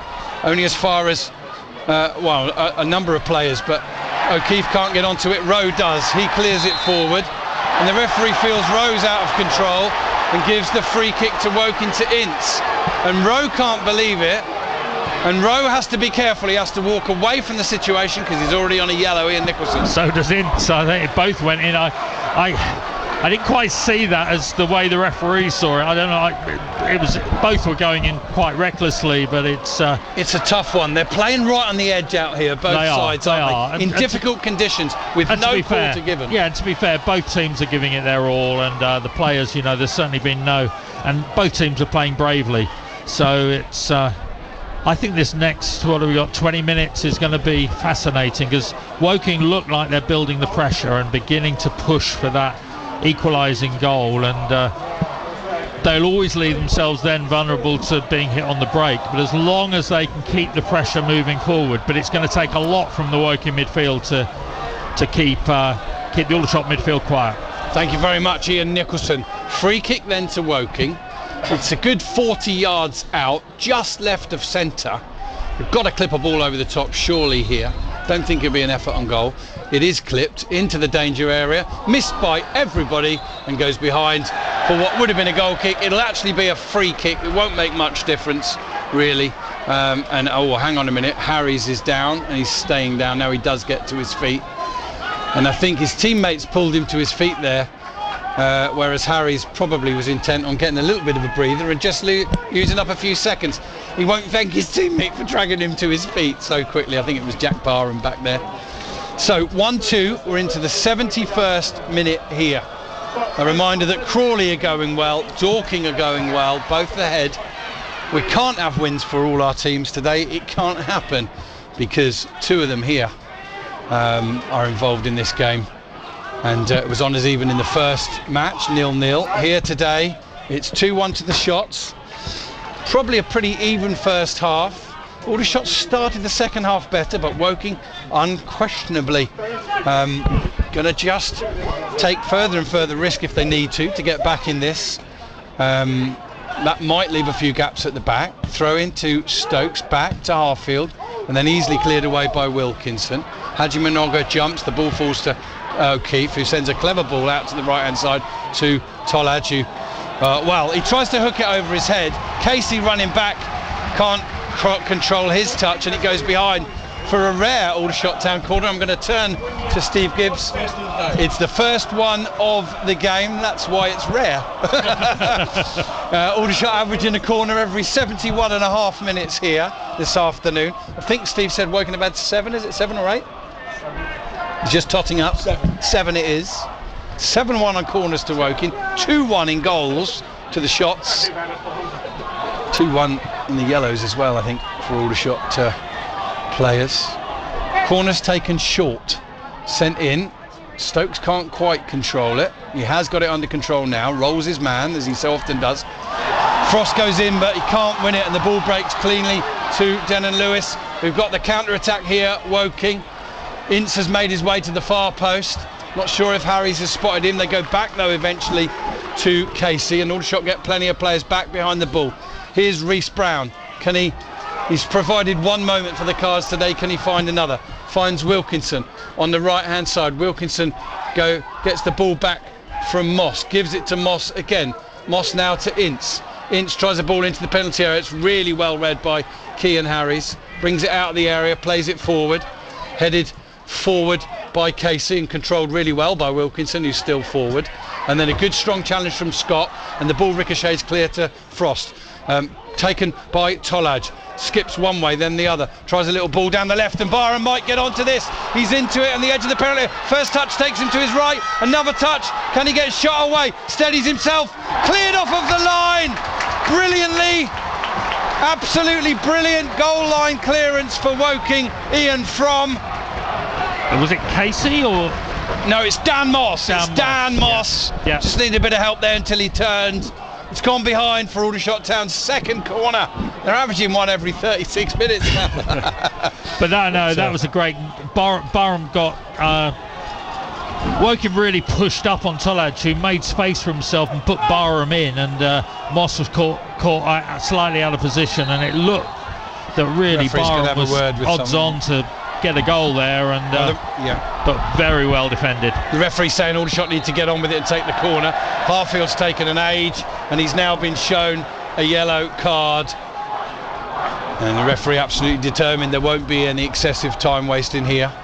So Harfield ultimately, by the yellow card, gains a few more seconds, and a lot of pushing and holding in the area. Referee blows his whistle. In comes the ball, headed away by Armand, I believe, as far as Ollie Scott. Scott feeds Kean Harries. He clips the ball to the far side, and can it be kept in by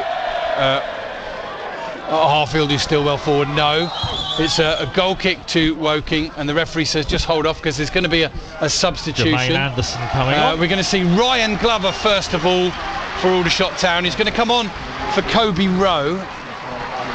So there'll be more natural wing backs in both positions now.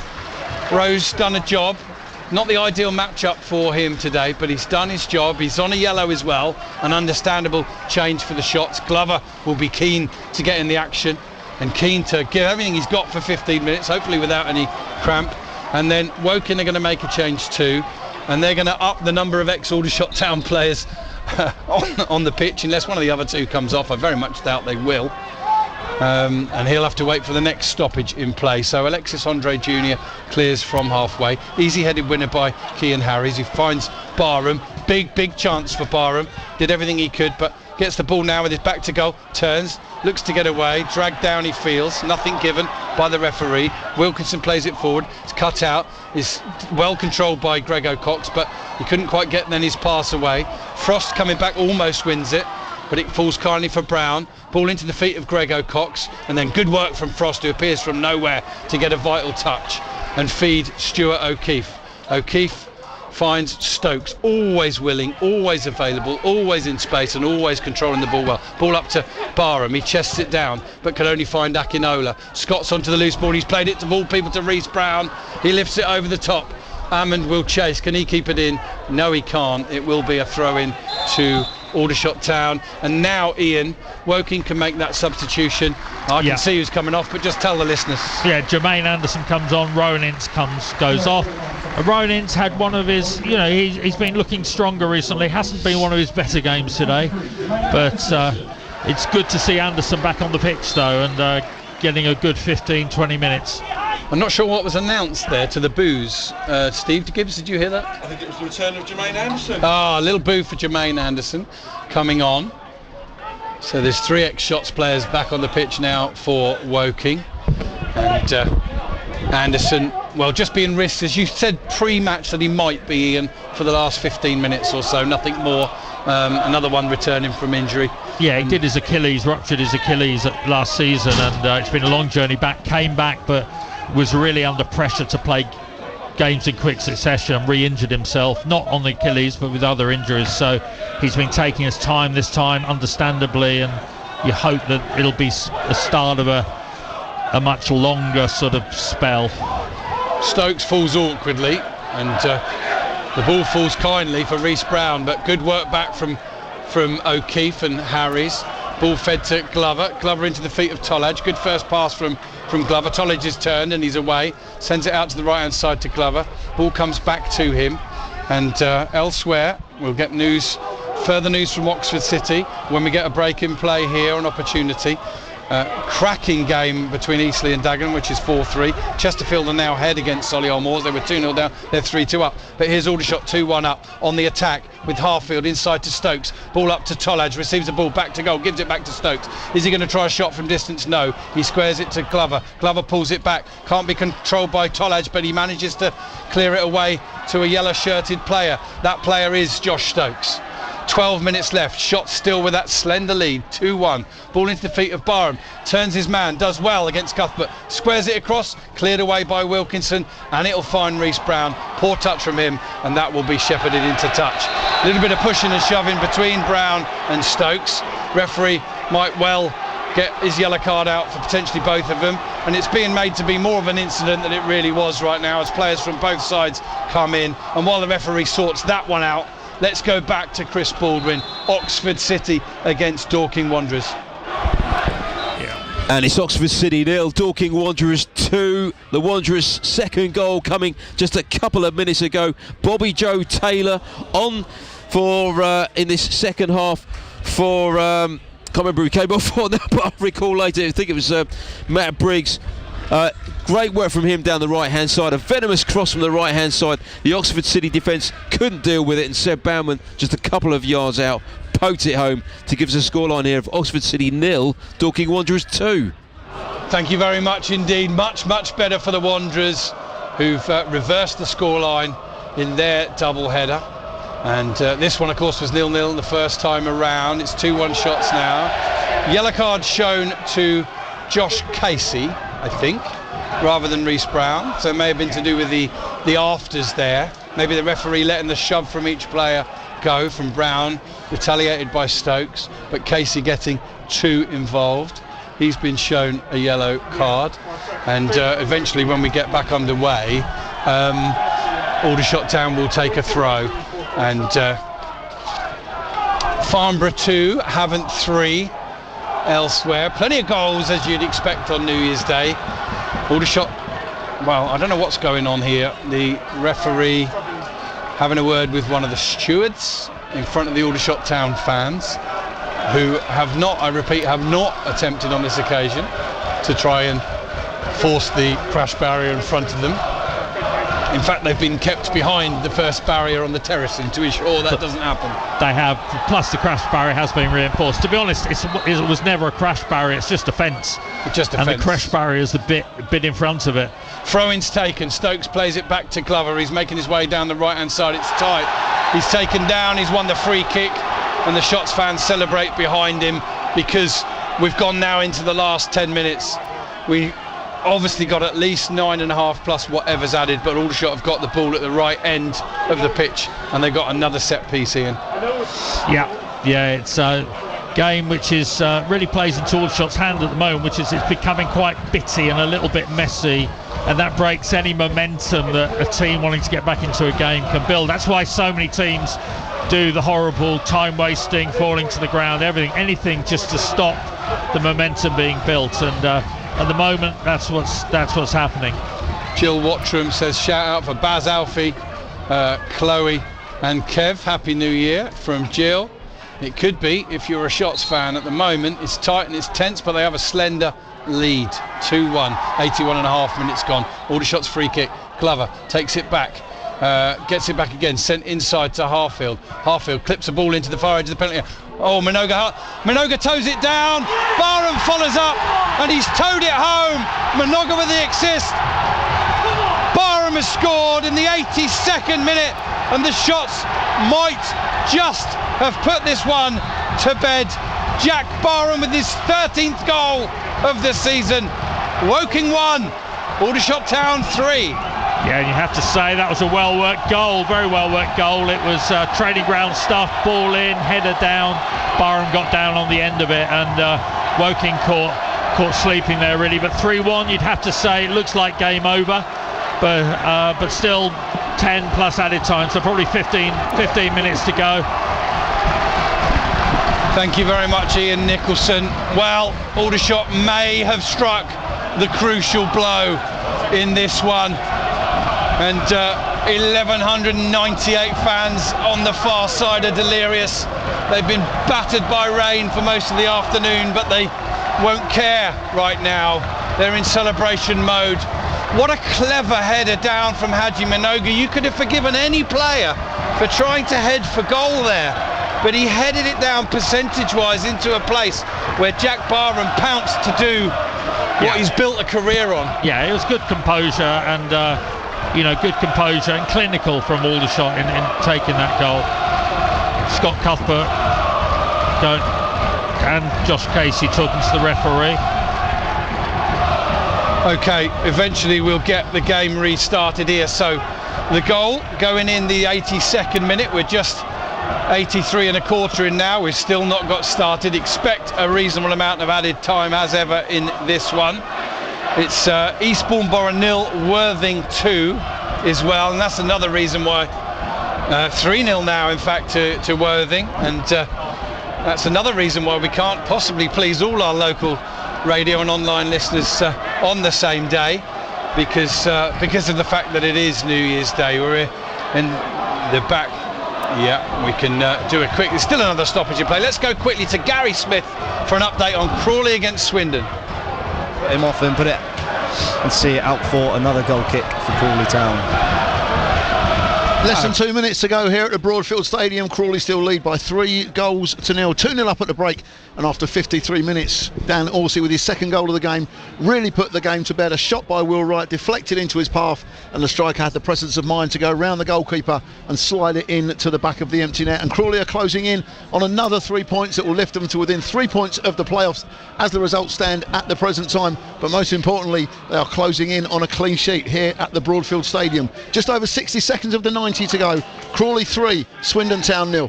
I'm so excited. And thank you very much, Gary. Sorry to interrupt you, Ian. Just for our radio listeners, we're back on air with them. We've only just had the kick-off after Aldershot had gone 3-1 up.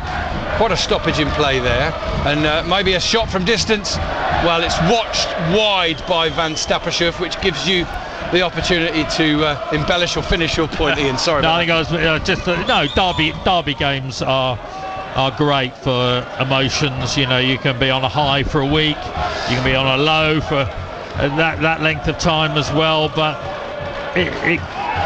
emotion is what makes us feel alive, isn't it? So it's the fact that, you know, I think that's why people love these games. And the other side is there is actually very good relationships between the two clubs by people who know it. Lots of the fans of Aldershot have friends who are fans of Woking, and or they'll work with people from different teams. So it's I love derby games, and I love the local rivalries. Yeah, as I say, Aldershot have done better over the years in this one, but they had to take a 6-point battering last season. This season it looks as though Aldershot are going to pick up 4 points out of the 2 games, and Woking just 1, but we do still have 4.5 minutes plus whatever is added on. And if my producer could just repeat that, we've had another goal in the game between Farnborough. Okay.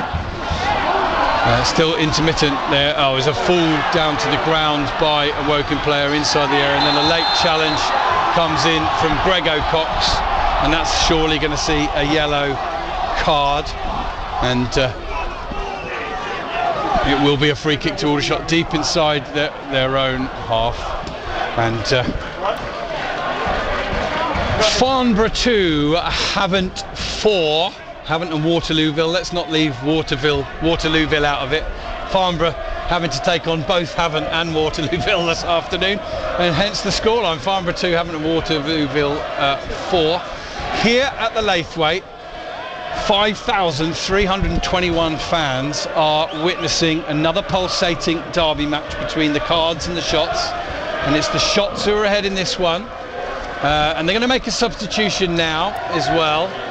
Kwame Thomas is going to come on for the Shots, and Jack Barham, who may have struck the final and decisive blow of this one from all of 2 feet tops, after a good header down, an assist from Haji Manoga. He comes off now. O'Keefe, it looks like, is going to go the distance. Kwame Thomas coming on for Barham, and the Shots edge ever closely to 40 points. Considerably earlier than they picked up that amount last season, and what looks like it will be a winning start to their National League season. We're going to see a debut now for Aldershot Town, as equal top scorer Lauren Tollage, on 15 goals after his goal today, comes off, and Ollie Bray is going to get a debut appearance for the Shots. And Ian, if you'd momentarily pass the microphone to Steve Gibbs. Steve, just tell us a little bit about this young lad who's come on to make his Aldershot Town debut. Yeah, he's got an excellent pedigree, I think, involved at, or at least being watched on trial at Manchester United. Didn't get anything there, but comes with a good pedigree, good physique, tall, strong, but also, as you'd expect from anybody that Manchester United looks at, good on the ball. Hopefully, he can develop his career at Aldershot Town however long he's here, but it's good to see him finally get a chance. Ball's played forward from Aldershot. Thank you, Steve. Kwame Thomas has chested it into touch. Woking have taken the throw quickly, and Reece Brown's got it. It's been challenged now by Tyler Frost, who's had a pretty good game as well. For the shots. Ball inside. Ball cross comes in. Ammon heads it back across. Header down is in from Grego Cox. He's met the cross with a downward header past the diving Jordy van Stappenschurf, and Woking are back in this one with just a few minutes left.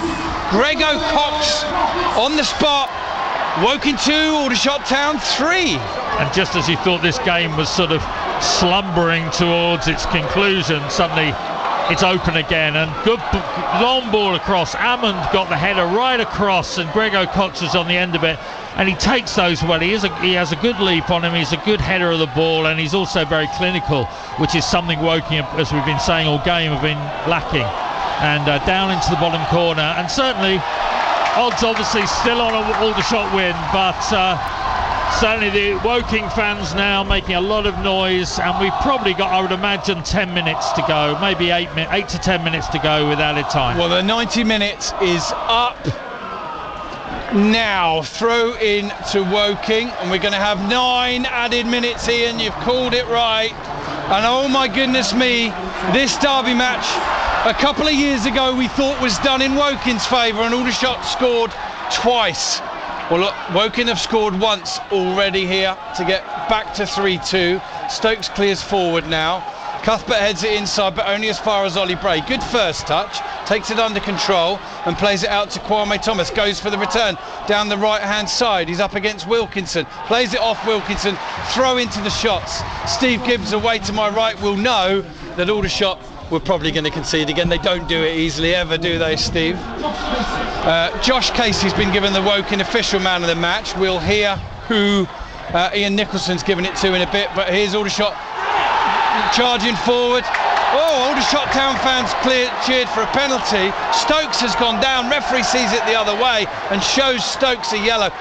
Big potentially decision in that, and it's the second yellow for Stokes, who's shown dissent. Yellow, and he's off. The Aldershot Town number 10. He's been sent off in the 92nd minute, and wow, he protested the fact that he felt he was fouled and it wasn't a dive. There's no VAR. Yellow makes red for Josh Stokes.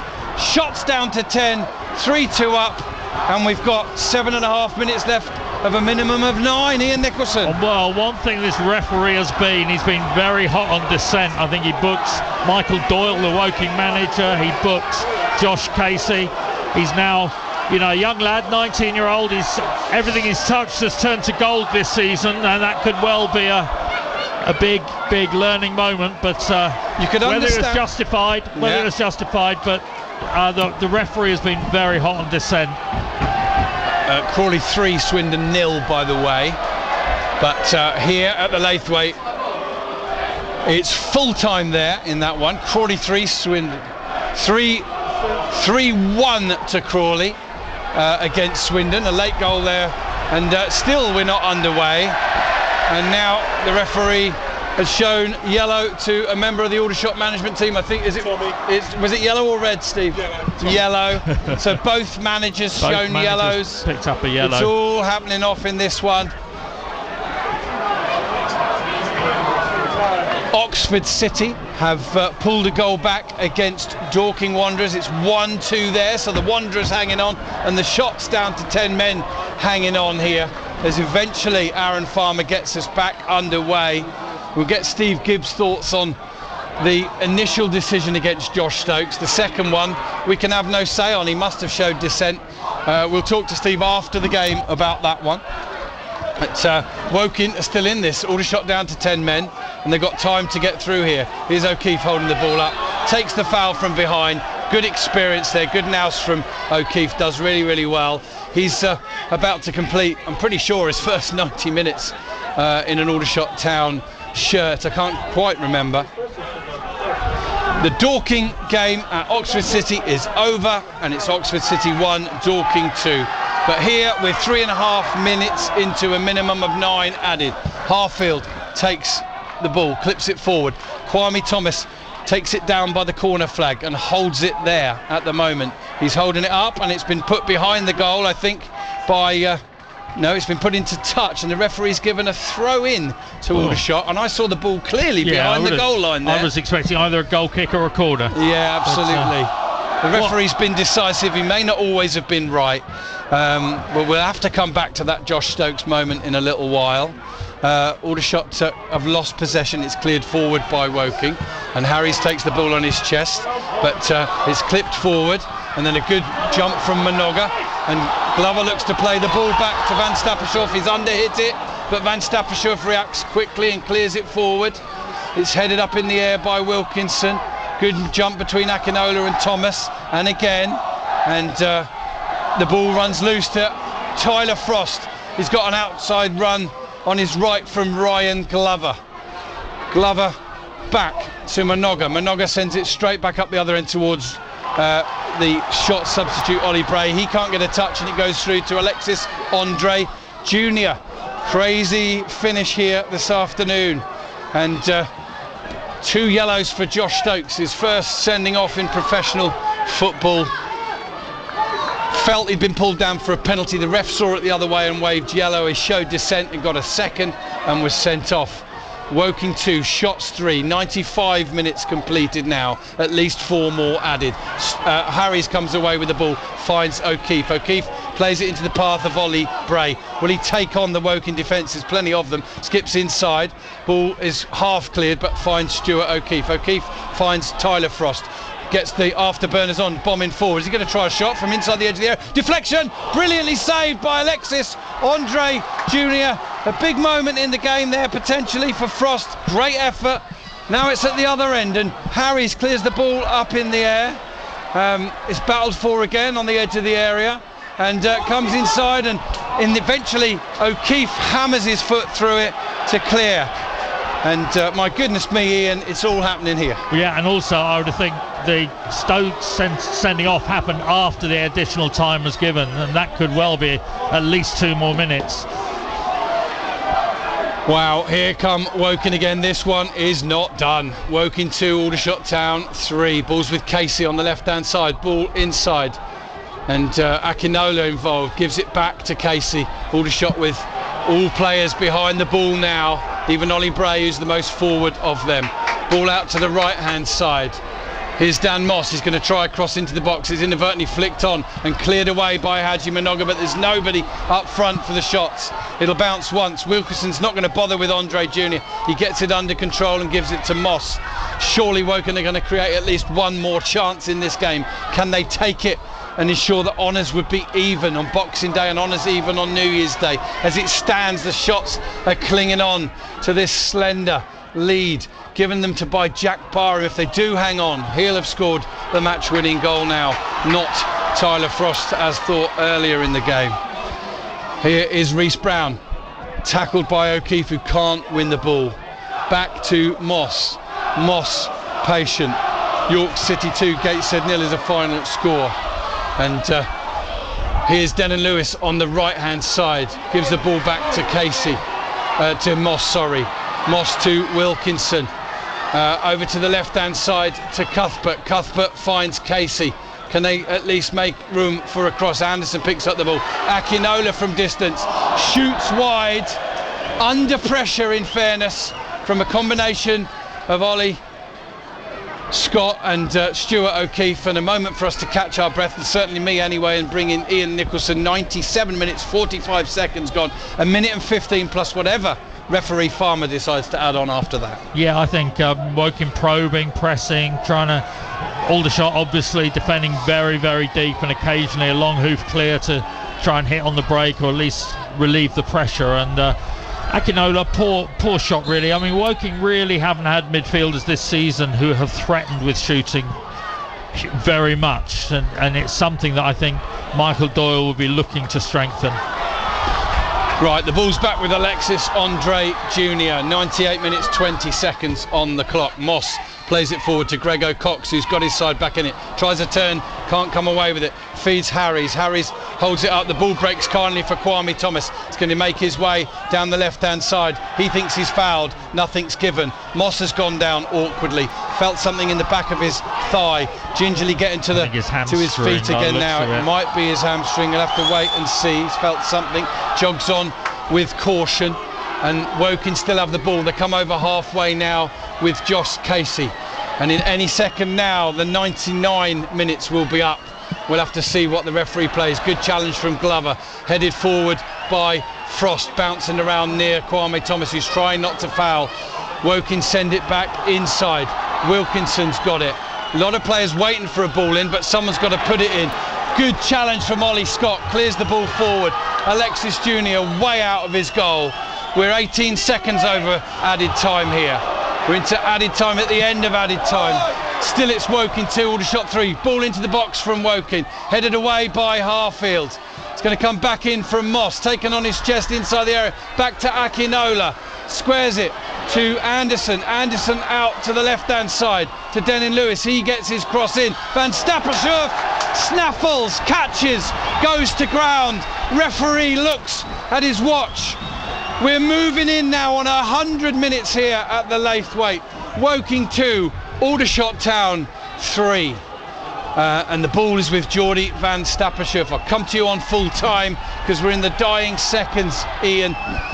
Van Stappershoef kicks it forward. Ref's not going to blow just yet. The ball's bouncing. Kwame Thomas chasing it into the corner. Can he get a touch on it? He puts it into touch. It'll be a throw into Woking. And still the referee hasn't blown the final whistle. 100 minutes and 18, 19, 20 seconds have gone here. The ball's missed by a Woking player. Free kick to Woking. 20 yards inside their own half. And the obvious gesticulations from the Woking bench. Get it forward.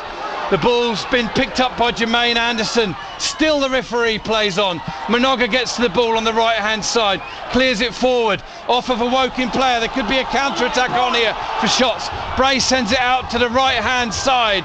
We're 100.5 minutes in here at the Laithwaite. Woking 2, Aldershot Town 3. Kwame Thomas holding it up down by the corner flag. The ball's in touch. It's another throw to Woking. There is the final whistle. The shots have prevailed here at the Laithwaite. They've got the bragging rights back off the cards after 6 points for Woking last year. This year it's Aldershot Town who prevail. It's very, very tight. They've finished the game with 10 men, but they've hung on. Final score, Woking 2, Aldershot Town 3. Summing up now, including the man of the match for Woking, Ian Nicholson. Well, I think firstly, well done to Aldershot on the win. I think the difference in the teams was the clinical finishing, you know, Aldershot battled away, but Woking really gave it their all. And I think what I'm thinking of the Woking management now, Michael Doyle, he will have a much clearer idea of what works in this team and what needs to be strengthened, and I think that will be very clear even after today's game. But you know, there's never any questioning the spirit of the Woking team. Some very good performances. I'll give my man of the match to, I think Josh Casey did have a very good game, but I think I'll give it to Reece Brown, particularly for his first half. But you know, well done to Aldershot. Woking, work to do, work to build on, and I'm sure January will be a very busy month for Michael Doyle as he gets to grips with this squad. Thank you very much indeed, Ian Nicholson.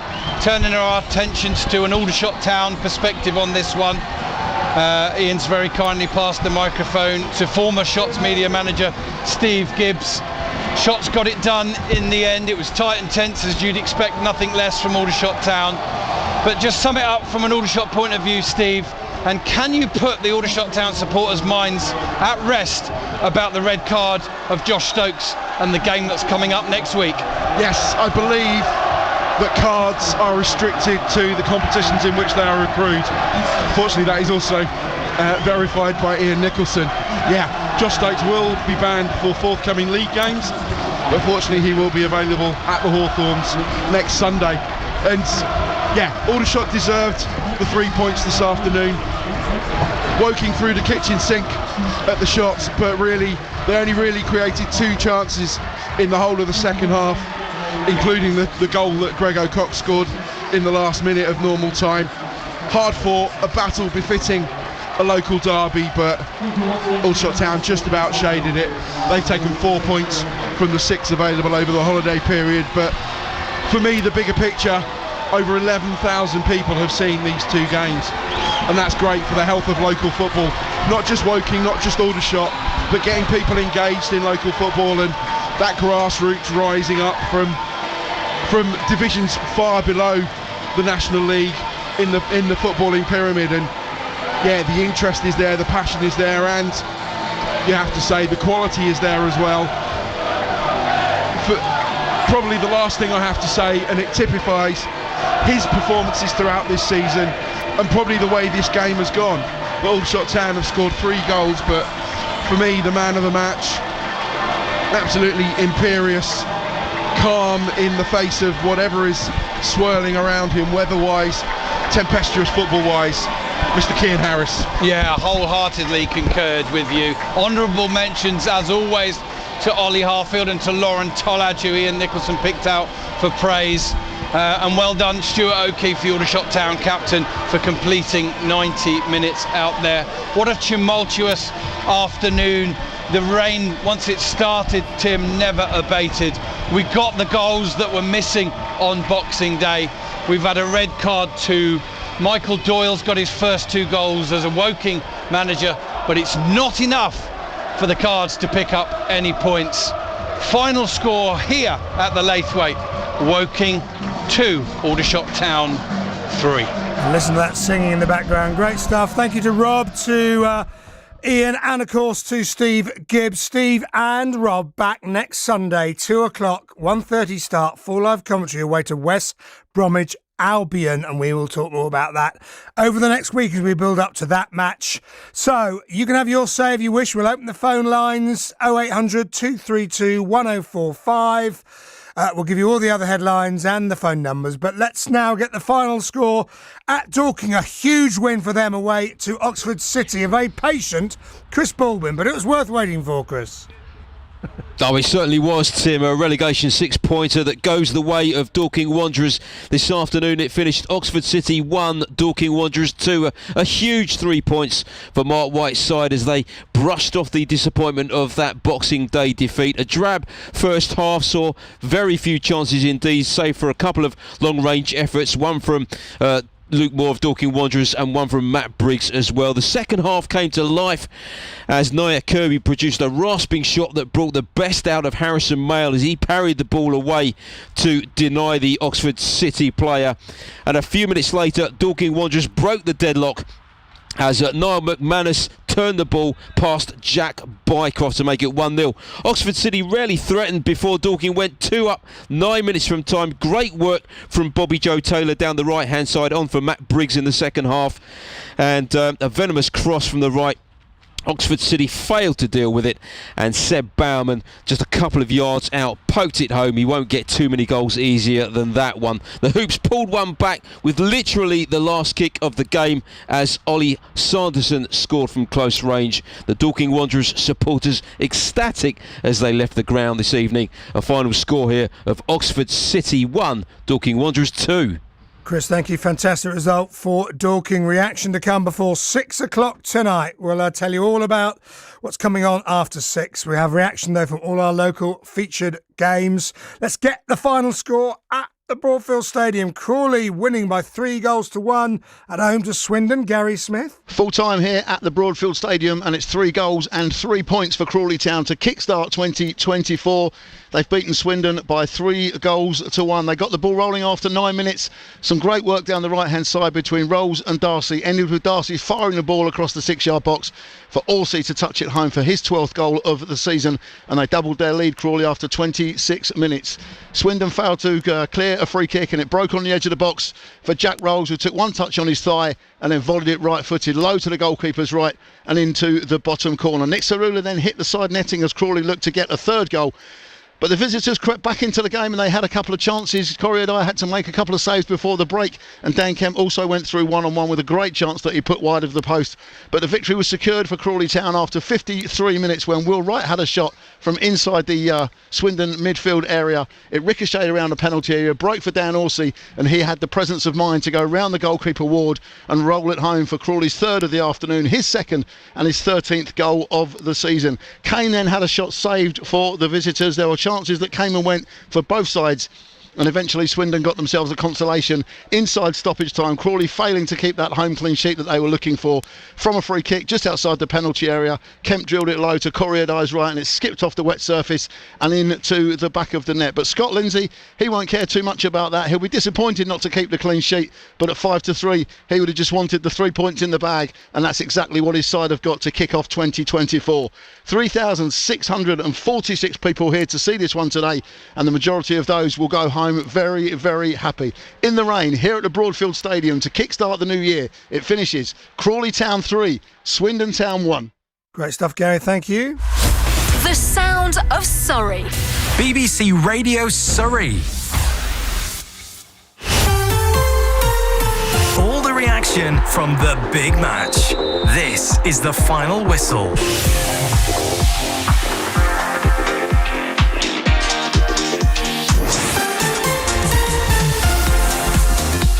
Yes, a very good evening. Welcome to the first final whistle of 2024. I'm Tim Durrans. The sporting headlines tonight. Crawley Town get a vital 3 points at home to Swindon. Lindsay seeing off his old team. Square it comes to Will Wright. Shooting opportunity for the defender. Takes a deflection. Breaks for Orsi. That is goal number 3. And that is surely 3 points for Crawley Town. Wright had the effort. It deflected into the path of Orsi. And the striker made absolutely no mistake. 2 goals for Daniel Orsi, 1 for Jack Rolls. It is 3 points. They're up to 12th Crawley now. Once again, just 3 points off those playoff places. Sutton United get a 1-1 home draw against Newport County. They remain second bottom inside the relegation 2 places, but the gap just 5 points this evening. In the National League, it's the Shots who get the bragging rights at the Laithwaite. Harfield clips the ball into the far edge of the penalty. Oh, Minoga toes it down. Barham follows up, and he's towed it home. Minoga with the assist. Barham has scored in the 82nd minute, and the Shots might just have put this one to bed. Jack Barham with his 13th goal of the season. Woking 1, Aldershot Town 3. Josh Stokes is sent off but will be available for the FA Cup against West Brom next Sunday. Aldershot winning 3-2. They are 8th now, just outside the playoffs, but only by goal difference this evening. Woking 20th, 3 points clear of the bottom 4. Dorking get a famous win away at Oxford City, reversing their Boxing Day defeat. Josh Taylor, here's Bobby Joe Taylor now, just cutting into the 18-yard box, and rasps in a cross from the right-hand side. And it's a second goal for Dorking Wanderers. I think it might be Seb Bauman who got the final touch there. And Dorking Wanderers, 2 goals to the good here. Dorking tonight, 19th. The gap between them and trouble, which is Oxford City, the side they beat today, is now 4 points. In National League South, Worthing up to 3rd. 5 points inside the playoffs and just now 3 points off second place. They beat Eastbourne Borough by 4-0. Borough's problems increase. They are still in the bottom 4, now 6 points adrift of the first safety place in 21st. Farnborough beaten at home 4-2 by Havant and Waterlooville, so they still stay outside the playoffs. They are 9th, 4 points adrift tonight. The Albion team news. Igor is out of tomorrow night's game at West Ham. Buonanotte, though, is available. Adam Webster could feature. James Milner will play his, can you believe this, 632nd game tomorrow. He will go level with Ryan Giggs. We'll hear from the boss, Roberto De Zerbi, in the final hour. In the Premier League tonight, Liverpool in first, playing Newcastle in ninth. That's an 8 o'clock kickoff. And in the Championship, Sunderland into the playoff places for now. They beat Preston. There's also a win for the leaders, Leicester. Ipswich are held 0-0 at Stoke. Southampton are held 1-1 at Norwich. Wins for Leeds. West Brom are beaten by Swansea, and Hull can go back into the playoffs with a win in the 5:30 game tonight. In the other sporting stories, in tennis, defeat for Andy Murray, victory for Naomi Osaka at the Brisbane Tennis, and what a win for Rob Cross in the darts. 4-0 down at the World Championship quarterfinals to Chris Dobie. He won it 5-4. Luke Littler, the 16-year-old, has earned £100,000 and he's in the semis. He thrashes Northern Irishman Brendan Dolan 5-1. Those are your sporting headlines. The Albion in action tomorrow night. We're live in Sussex from 7. BBC Radio Surrey. Becky Hill, Better Off Without You, and Shift Key. Let's go back live to the Laithwaite Community Stadium, where I think Rob Warren might have a very happy Aldershot town manager this evening. I have indeed been joined by Tommy Widrington. Tommy, so much to talk about, breathless stuff. Ultimately, you've gotten across the line this afternoon. It's 4 points out of the 6 from the festive derbies against Woking. Just try and give us your initial thoughts on everything that went on this afternoon. Well, I think it would have been a great game to watch for the neutral. Not that there'd be many neutrals in the ground. It was partisan for both sides. The fans of both clubs, you know, in general, acted correctly, apart from one idiot for jumping on the pitch. And I can't understand why people want to do that. But anyway, it's just nice to... I know how it went last year over the festive period for Aldershot, and it wasn't how they wanted it. So I'm really pleased to take the 3 points back into Hampshire, because I thought we deserved it. I mean, over the 2 games, I think we're a better side.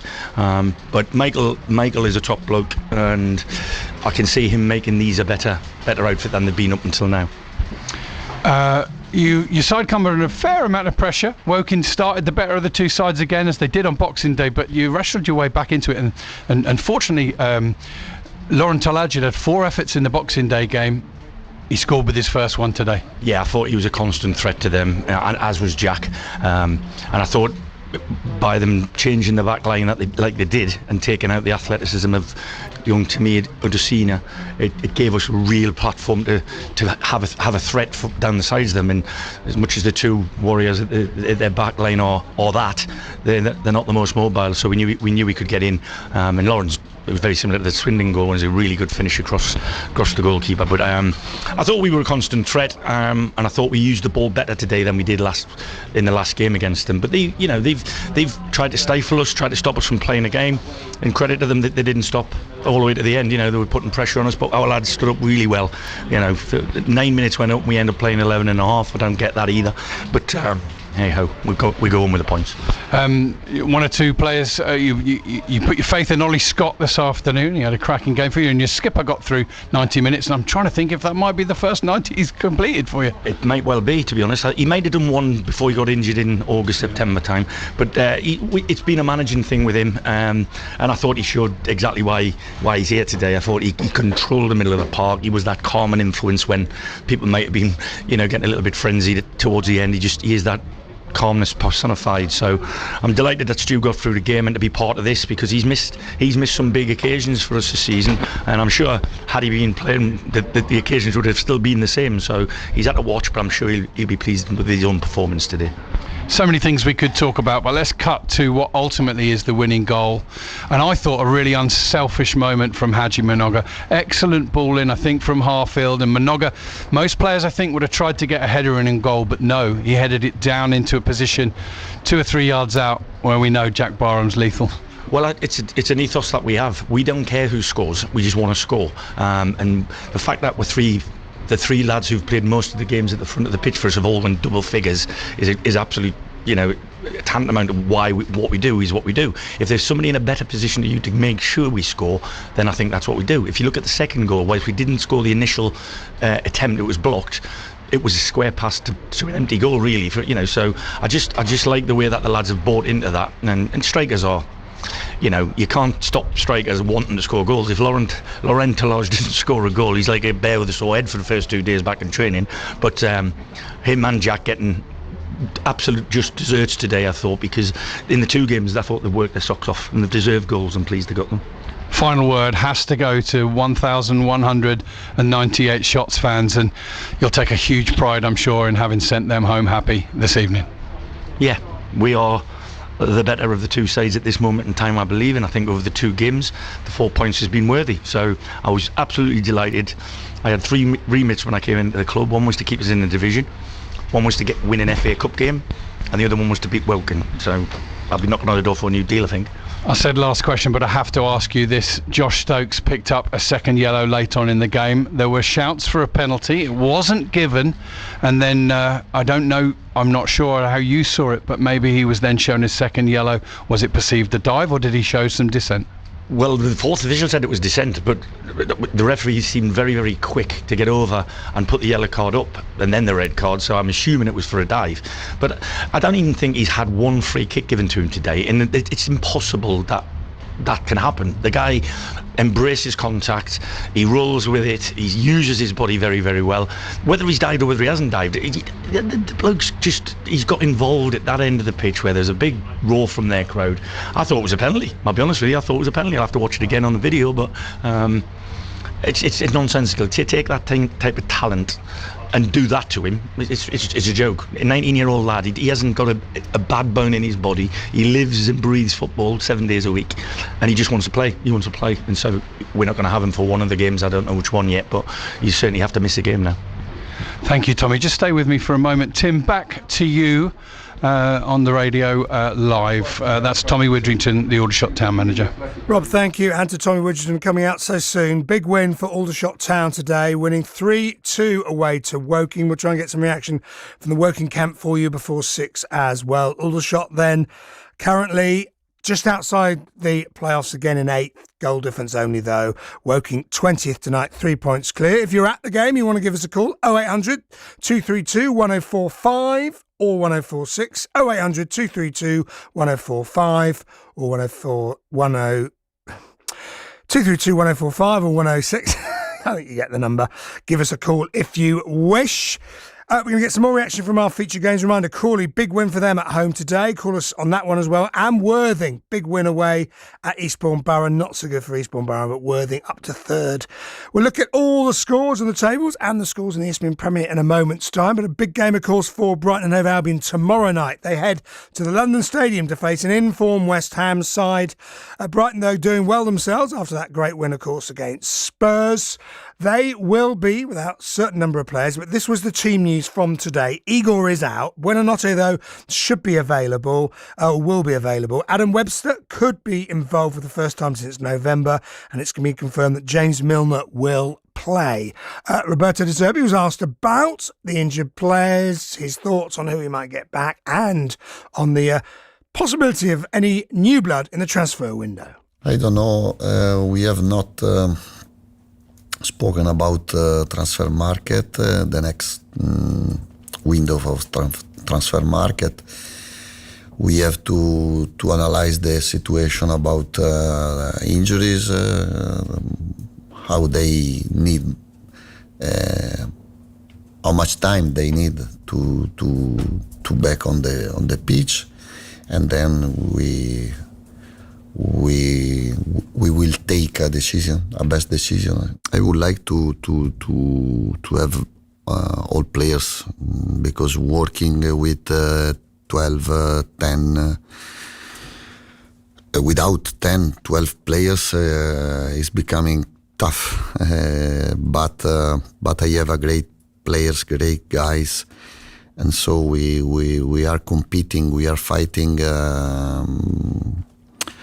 with problem, but with more passion and with more energy. Igor can't play, and Buonanotte is available to play. Yeah.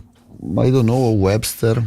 Maybe he can't start in the first 11, but he can play a part of the game. That's Roberto De Zerbi. More from him potentially a bit later before 6. And in the build-up to tomorrow night's game, we are live, if you're a Sussex listener, between 7 and around 10:30 tomorrow night. They're away to West Ham. Full live commentary for you from 7:30. Lovely track at 5:35 from Georgia Koo there. Before that, it was Barry White. Good evening. It is the first sports show of the new year, New Year's Day Sport with myself, Tim Durrans. Coming up at 6, I'll brief you on that in a moment's time. We are going to get some reaction from Crawley, from Woking. We're hoping to get hold of Worthing. Adam Hinswood is in his car. Hopefully he's driving within Sussex from East Sussex back to West Sussex after a brilliant 4-0 win. So Adam, we're going to try your mobile phone in the next 3 minutes. So that's Adam Hinswood, manager of Worthing. Well done to them. Big win. Disappointment for Eastbourne Borough. That is the situation in the National League South between those two. Farnborough today were beaten 4-2 at home by Havant and Waterlooville. So this is how National League South looks. Worthing up to third. Brilliant. 5 points inside the playoffs. 3 points off second tonight. Eastbourne Borough still inside the bottom 4. They're now 6 points adrift. 21st they are in the table. So they need to jump a place and 6 points as things stand. But plenty of the season left. Farnborough 9th. After their 4-2 home win by defeat by Havant and Waterlooville. In the Isthmian Premier League this afternoon, some incredible attendances like they were on Boxing Day. Horsham 0, Whitehawk 1 in front of 1,300 people at the Camping World Stadium. So Charlie Harris's goal 6 minutes from time giving Whitehawk victory in the Isthmian Premier. Lewis beating Bognor 1-0. Jake Elliott 15 minutes from time in front of just under 1,500 people. Hastings today 0-0 away at Cray Wanderers in that game. So that's your Isthmian Premier League. I'll try and get you the table before we go out of air at 6 o'clock. But let's get, as promised, some reaction from a superb Crawley Town win today. 3-1 at home to Swindon Town. Scott Lindsay against his old club takes Crawley up to 12th. 3 points off the playoff places now. 2 goals from Danilo Orsi and 1 from Jack Rolls. And the manager, Scott Lindsay, has been speaking to Gary Smith. Scott, Happy New Year. Thanks for joining us. 3 goals, 3 points this afternoon. It's pretty much the perfect start to 2024. Yeah, really pleased. I thought it was a different game for us today. We just played in a different way. We just pressed differently. What I felt was needed for this game. My wide players didn't press their defenders.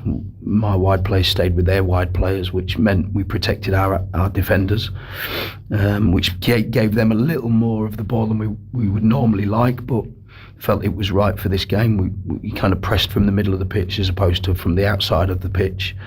But I thought the game plan was perfect, and I felt that the players executed it brilliantly well.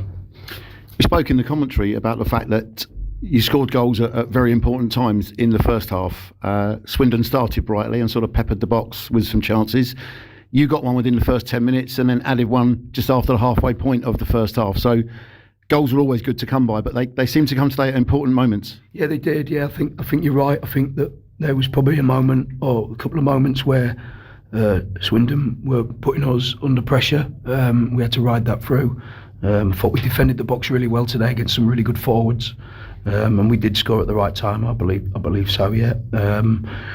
And you know what it's like, you get into the second half, we score the third goal, and I remember turning around to the coaching staff saying, I want another, I think another one puts them to bed proper, and no, I enjoyed the tactical side of the game today. I thought it was just a different way, and I felt it worked.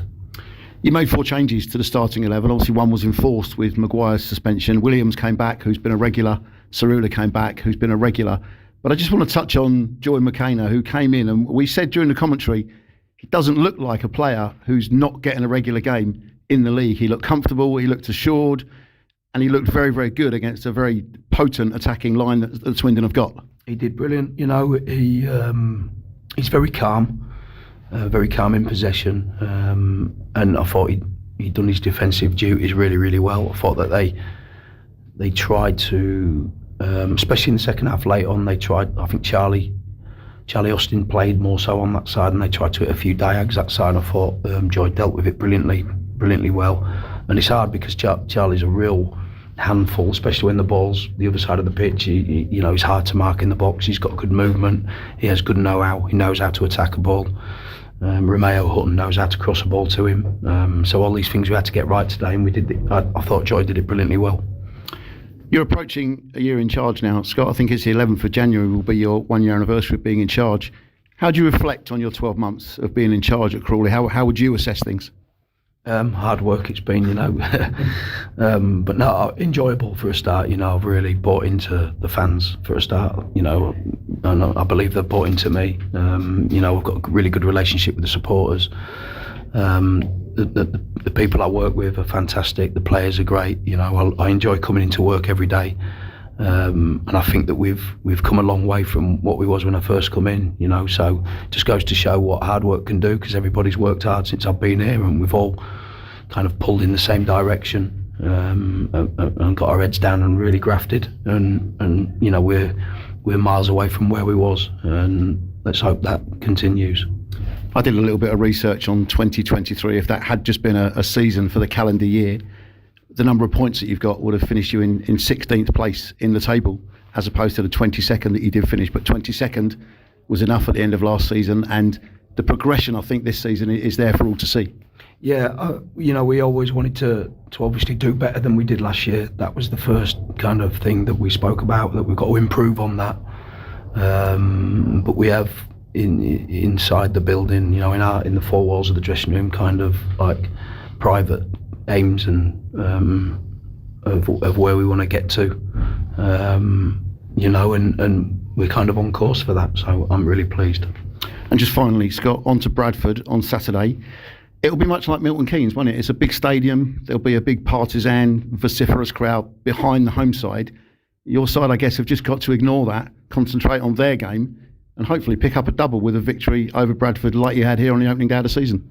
Yeah, it'd be nice, wouldn't it? Yeah, Graham Alexander, excuse me, who's the Bradford manager. He's a very good friend of mine. He was the MK Dons manager when we beat MK out here. And he's now at the Bradford manager, and we're looking forward to seeing Graham again. But I know for a fact that his teams are always hard to play against. They'll be really organised and hard working. But like you say, it'll be a good game. The stadium will be packed, no doubt. They're doing well. He's picked up some brilliant results. I don't know how they got on today, but they've picked up some really, really good results, and they're flying at the moment. So we know it's going to be a really tough game, but one I'm looking forward to. Well done to Crawley. 3-1 winners today, so they're up to 12th, 3 points off the playoff places. Sutton United earning a 1-1 draw at home. They stay second bottom, but they are 5 points now just to safety. It was 7 or 8 points at one stage, so slowly nibbling away at that deficit to try and stay in the Football League. Talking of trying to get into the Football League, of course, Woking last season were in the playoffs, but didn't get through the first round. They are now struggling to stay up. They are 20th, 3 points clear of trouble after a 3-2 home defeat to Aldershot today, after the two sides drew 0-0 on Boxing Day. The new boss, Michael Doyle, has been speaking to Rob Worrell. Joined by Michael Doyle, Woking manager. Well, Michael, that local derby had almost everything except for any points for Woking. Yeah, just disappointing from our point of view to lose the game the way we started it. Kind of want to apologise to the fans, to lose such a big game for us like that. It'd be disappointing. I know they'd be hurting, because the type of games you want to win first and foremost. So it's disappointing from our point of view. I genuinely think the goals, all 3 goals, really avoidable from our point of view. That was that's the most disappointing thing for me. Is the goals we concede are definitely avoidable from our point of view. Your side started well, as they did both halves on Boxing Day and again today, and asked quite a lot of questions of Aldershot Town earlier on, but I guess really in that first half Aldershot probably just a little bit more clinical with the chances they did have. Yeah, I think that's been the story since I've probably come in, to be honest with you, that end of the pitch. But we've not been clinical enough. We've created good chances, and today when to go one down you're a bit worried, but to pull a goal straight back and eventually get off the mark and think, right, here we go now. So that was it was great to show that bit of fight and courage, which the lads they've showed that since I've come in. We've had other chances in the game then, but then the second goal's disappointing. Then to concede as well, we chasing again, it's a big ask, especially with the firepower they got to kind of open up like we did and concede that second goal. It was a bit hot-headedness from us. I think we've jumped up the press when it wasn't on the press, and they've played down the side and getting down the side. So it was a bit naive from our point of view, you know. And then they get the third goal from a set piece again. A little bit of frustration that they're managing the game over in the corner. I think there's a 5-6 minute spell between what's gone on over there. It's kind of stopped, and they end up conceding. A little bit naive from our point of view, giving away a free kick when we don't need to. We just need to keep our heads, and free man in the box then wins a free header and lands down and they finish. So that was disappointing, but we kept going till the end. Grego gets a goal, gets off the mark, 3-2, and I think there's long time left in the game, just hoping we get another chance. But I suppose the most disappointing thing for me in the end was when they got down to 10 men and we've not used that extra man. We didn't show the conviction there to switch the play and get on the ball and show that bit of character that you need against 10 men to open them up. And I just felt we kind of got caught in the emotion of the game and a bit caught up, you know. I think we needed somebody to show a bit of character and responsibility, wanting to get on the ball there and dominate the game. I guess looking for positives today, and there are plenty. You got your first 2 Woking goals, sadly 3 went in the other end, but you were able to call late on, admittedly, for the likes of Grego Cox and Jermaine Anderson. You do have a strong squad for this level, but you need them all out there and all fit at the same time, don't you? Yeah. You lost Oyaliki again early on. Yeah, well, that was a massive loss for us straight away in the game. I think that kind of changed the game a little bit from our point of view, because he's our kind of most ball dominant player, the one that's going to pick the passes in the middle there and dictate, and to lose him straight away was a big blow. But to be fair, it didn't really change. I thought for 20 odd minutes up to that point we were dominating, we were aggressive in our press, we were on the front foot, we were getting in behind, putting good crosses into the box, and yeah, just things aren't kind of going for us at the minute. But then to bring Jermaine back in and Grego, probably not near, especially Jermaine, he's probably not near where we want them to be, but I just think it's important because he's such a big character for the team and big presence, and that's important we get him on the pitch and get him up to that match speed now, you know, because he's a big player for us. And Grego as well, Grego's probably being stop-start with injury, so he's had a full week's training, and he's probably had a chance before he scored. He had a great chance, which is bread and butter when the ball comes in, I think, from the corner, and he's not took it, but he's had 2 chances and scored 1, and that's what we need. So he'll be massive to have back for us as well. We just need to keep him fit, keep him on the training ground and getting him out here every Saturday. And just looking ahead, forgive me, I haven't looked at the fixture list. It's Monday now. Next game Saturday, is it? Yeah, Solihull away next. So another tough game. As I say, they're not easy. We just seem to be playing all Maidenhead, the form team, their playoffs, and then Aldershot double header with another great team. But this league, it's relentless, and everybody's a good team. So I mean, keep the challenges coming. We're going up to Solihull. It'll be another tough game for us, but we got to be ready. See who's available, ready to play, and I want to see it now. I want to see the character in people now after losing the game. I think you find out a lot about people in games like today, and we'll find out in the week leading up to training who wants to play. So they're the type of people we need with us with the situation we're in. That's Michael Dole, the Woking manager, after a 3-2 defeat at Aldershot, or at home to Aldershot today. We'll have commentary online of both of our games on Saturday. Woking and Dorking in action, and of course the Shots in the FA Cup on Sunday. We've got commentary on that as well, West Bromwich Albion, and we've got the Albion, Brighton and Hove Albion tomorrow night. That is away at West Ham. Sussex listeners from 7. As we've heard from Aldershot, we've heard from Crawley. Dorking getting a massive 3 points in National League today.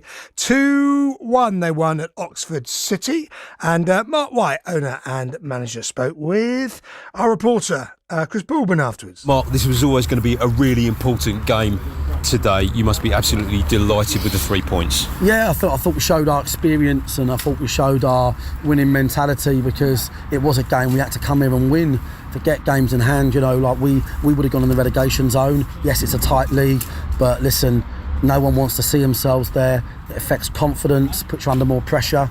So it's a game we had to win today. It was like a sudden death leg at darts, and we had to keep our concentration and find a way to win, and we did, and the result was what mattered today. And a masterstroke in bringing Niall McManus and Bobby Joe Taylor on in the second half, both of them instrumental in the 2 goals that you scored. Yeah, I mean, it's a manager, you make mistakes. I've made a few in the last month, and today a lot of good decisions which I thought definitely paid dividends. I think without the changes we don't win the game, It's a change of work for us, which is great, and it's good for Niall and Bobby as well, to have that involvement as well. Both of them had not been playing regular, so just delighted for the fans that have made the long journey up here. They knew we wanted to win today. They knew that, and that's now set us up, took a bit of heat off us. We can enjoy Oldham Athletic on Saturday at Meadowbank. And just a word on Harrison Mayle. He made a couple of good stops, especially one just before you scored your first goal. Yeah, he's a really good keeper, Harrison Mayle. I mean, he's not average. There's nothing average about him. Obviously, he's with me the whole time, and so I sort of spotted it 2, 3, 4 games in. His handling is really exceptional. His shot stopping is really, really good, and I'm a bit of a kind of advocate for that, because we had Slav Huck, and his big strength was always shot stopping, and he used to win us leagues and win us promotions just by shot stopping, and them type of keepers are not easy to come by, and he is a shot stopper. So we saw that today, and that's what he's there to do. That is the bottom line. He's there to save the day, and he had a great game. And in terms of personnel injuries, anything as a result of this match today to be concerned about? No, for once, no injuries today. Another 70 odd minutes for Briggs, who we know when we get him near fully fit will be really great for us. Bauman scored 2 in 3. He's returned to fitness. Pybus has returned today, which is great. I think Pryor, Frank and Fuller would all be about 50-50 to play Saturday. We won't rush any of that now, that's for sure. So yeah, we just got to keep players fit and keep them moving. And finally, just looking ahead to the match with Oldham on Saturday, a big game. It's going to be a difficult one. It's going to be a real test for Dorking Wanderers. Yeah, do you know what? We should have won at Boundary Park. We should have got 3 points that day. We had a perfectly good goal disallowed. We adore Oldham as a club. I'm in football ownership, so all of the people around me, they look after everybody. We've always looked after everybody, and we really recognise Oldham and what they've done and how they look after everybody. So it's a game we're really looking forward to off the field. And on the field, we're looking to take the positives out of Boundary Park, where we deserve 3 points that day, and looking to get a famous win for them Dorking fans. If Dorking Wanderers beat Oldham Athletic at Meadowbank, right, that is real, something that's a real legacy, like an ex-Premier League club, and we get beat at Meadowbank, and we send them fans home with that for the kids to remember. That's what we want to do. We set our sights on little wins like that. We're a small club, and we have got that in the locker. We saw it last year against Notts County. We have got the ability to find a way to beat big clubs. As the Dorking Wanderers manager, Mark White, congratulations to them. So that's about it from us. Rena Annabelle is coming up at 6 o'clock. Let's remind you then of all the sporting stories today. So we'll start in League 2, a 3-1 win for Crawley Town. 2 goals from Danilo Orsi takes them up to 12th in League 2, 3 points off the playoff places now. Sutton United getting a 1-1 draw at home today. They are now 5 points only adrift of safety, so that gap closing week by week. In the National League, Aldershot Town back up to 8th. They are goal difference outside the top 7 after a narrow 3-2 win at Woking. Goals from Tolaj, Frost and Barnum. Brown and Grego Cox scoring for Woking, but it wasn't enough. Aldershot then up to 8th. Woking stayed 20th, 3 points clear of trouble. Dorking themselves, with that result, go up to 19th. Above Woking, a point clear of the Cards and 4 points clear of trouble. Woking 3 points off that dreaded dotted line for now. In National League South, sensational win for Worthing, who now climb to 3rd as they seek promotion, of course. Missed out on the playoffs last season. Goals from Pearce, Wheeler and Wills amongst their 4 today. They are now 5 points inside those playoffs and just 3 points for what it's worth off second this evening. Eastbourne Borough, though, beaten 4-0 by Worthing, they're 6 points away from safety tonight, and they stay 21st. Farnborough missed out. They lost 4-2 at home to Havant and Waterlooville, so they stay 9th, 4 adrift of the National League South playoff places. The Brighton and Albion team news for you. Tomorrow night they head to West Ham with Eagle out, Buonanotte available.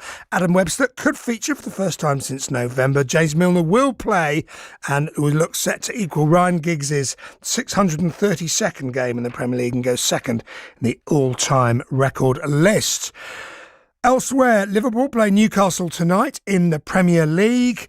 Tomorrow night, live in Sussex only, not in Surrey. It is Brighton and Albion away to West Ham. I'll be here from 7, and then 7:30 kick-off with Johnny and Warren for you. In the darts, a great win for Rob Cross. He was 4 sets down and won 5-4 against Chris Dobie. His reward, he's got to play the wonder kid, Luke Littler, the 16-year-old. He's amassed £100,000 at the youngest semi-finalist in the history of the World Darts Championship. Those two will meet in the semis tonight. Gerwin and Williams, Chisnell and Humphreys play for the right to be in the other semi-final. That's about it from us this evening. The situation then coming up over the next few days for you. Tomorrow night we are, of course, live, as I say, in Sussex from 7 o'clock with Brighton and Albion away to West Ham at the London Stadium. Then on Friday night we've got the Sporting Preview Hour, which will include a look ahead to Aldershot's FA Cup game on Sunday. That is live in Sussex on Sunday.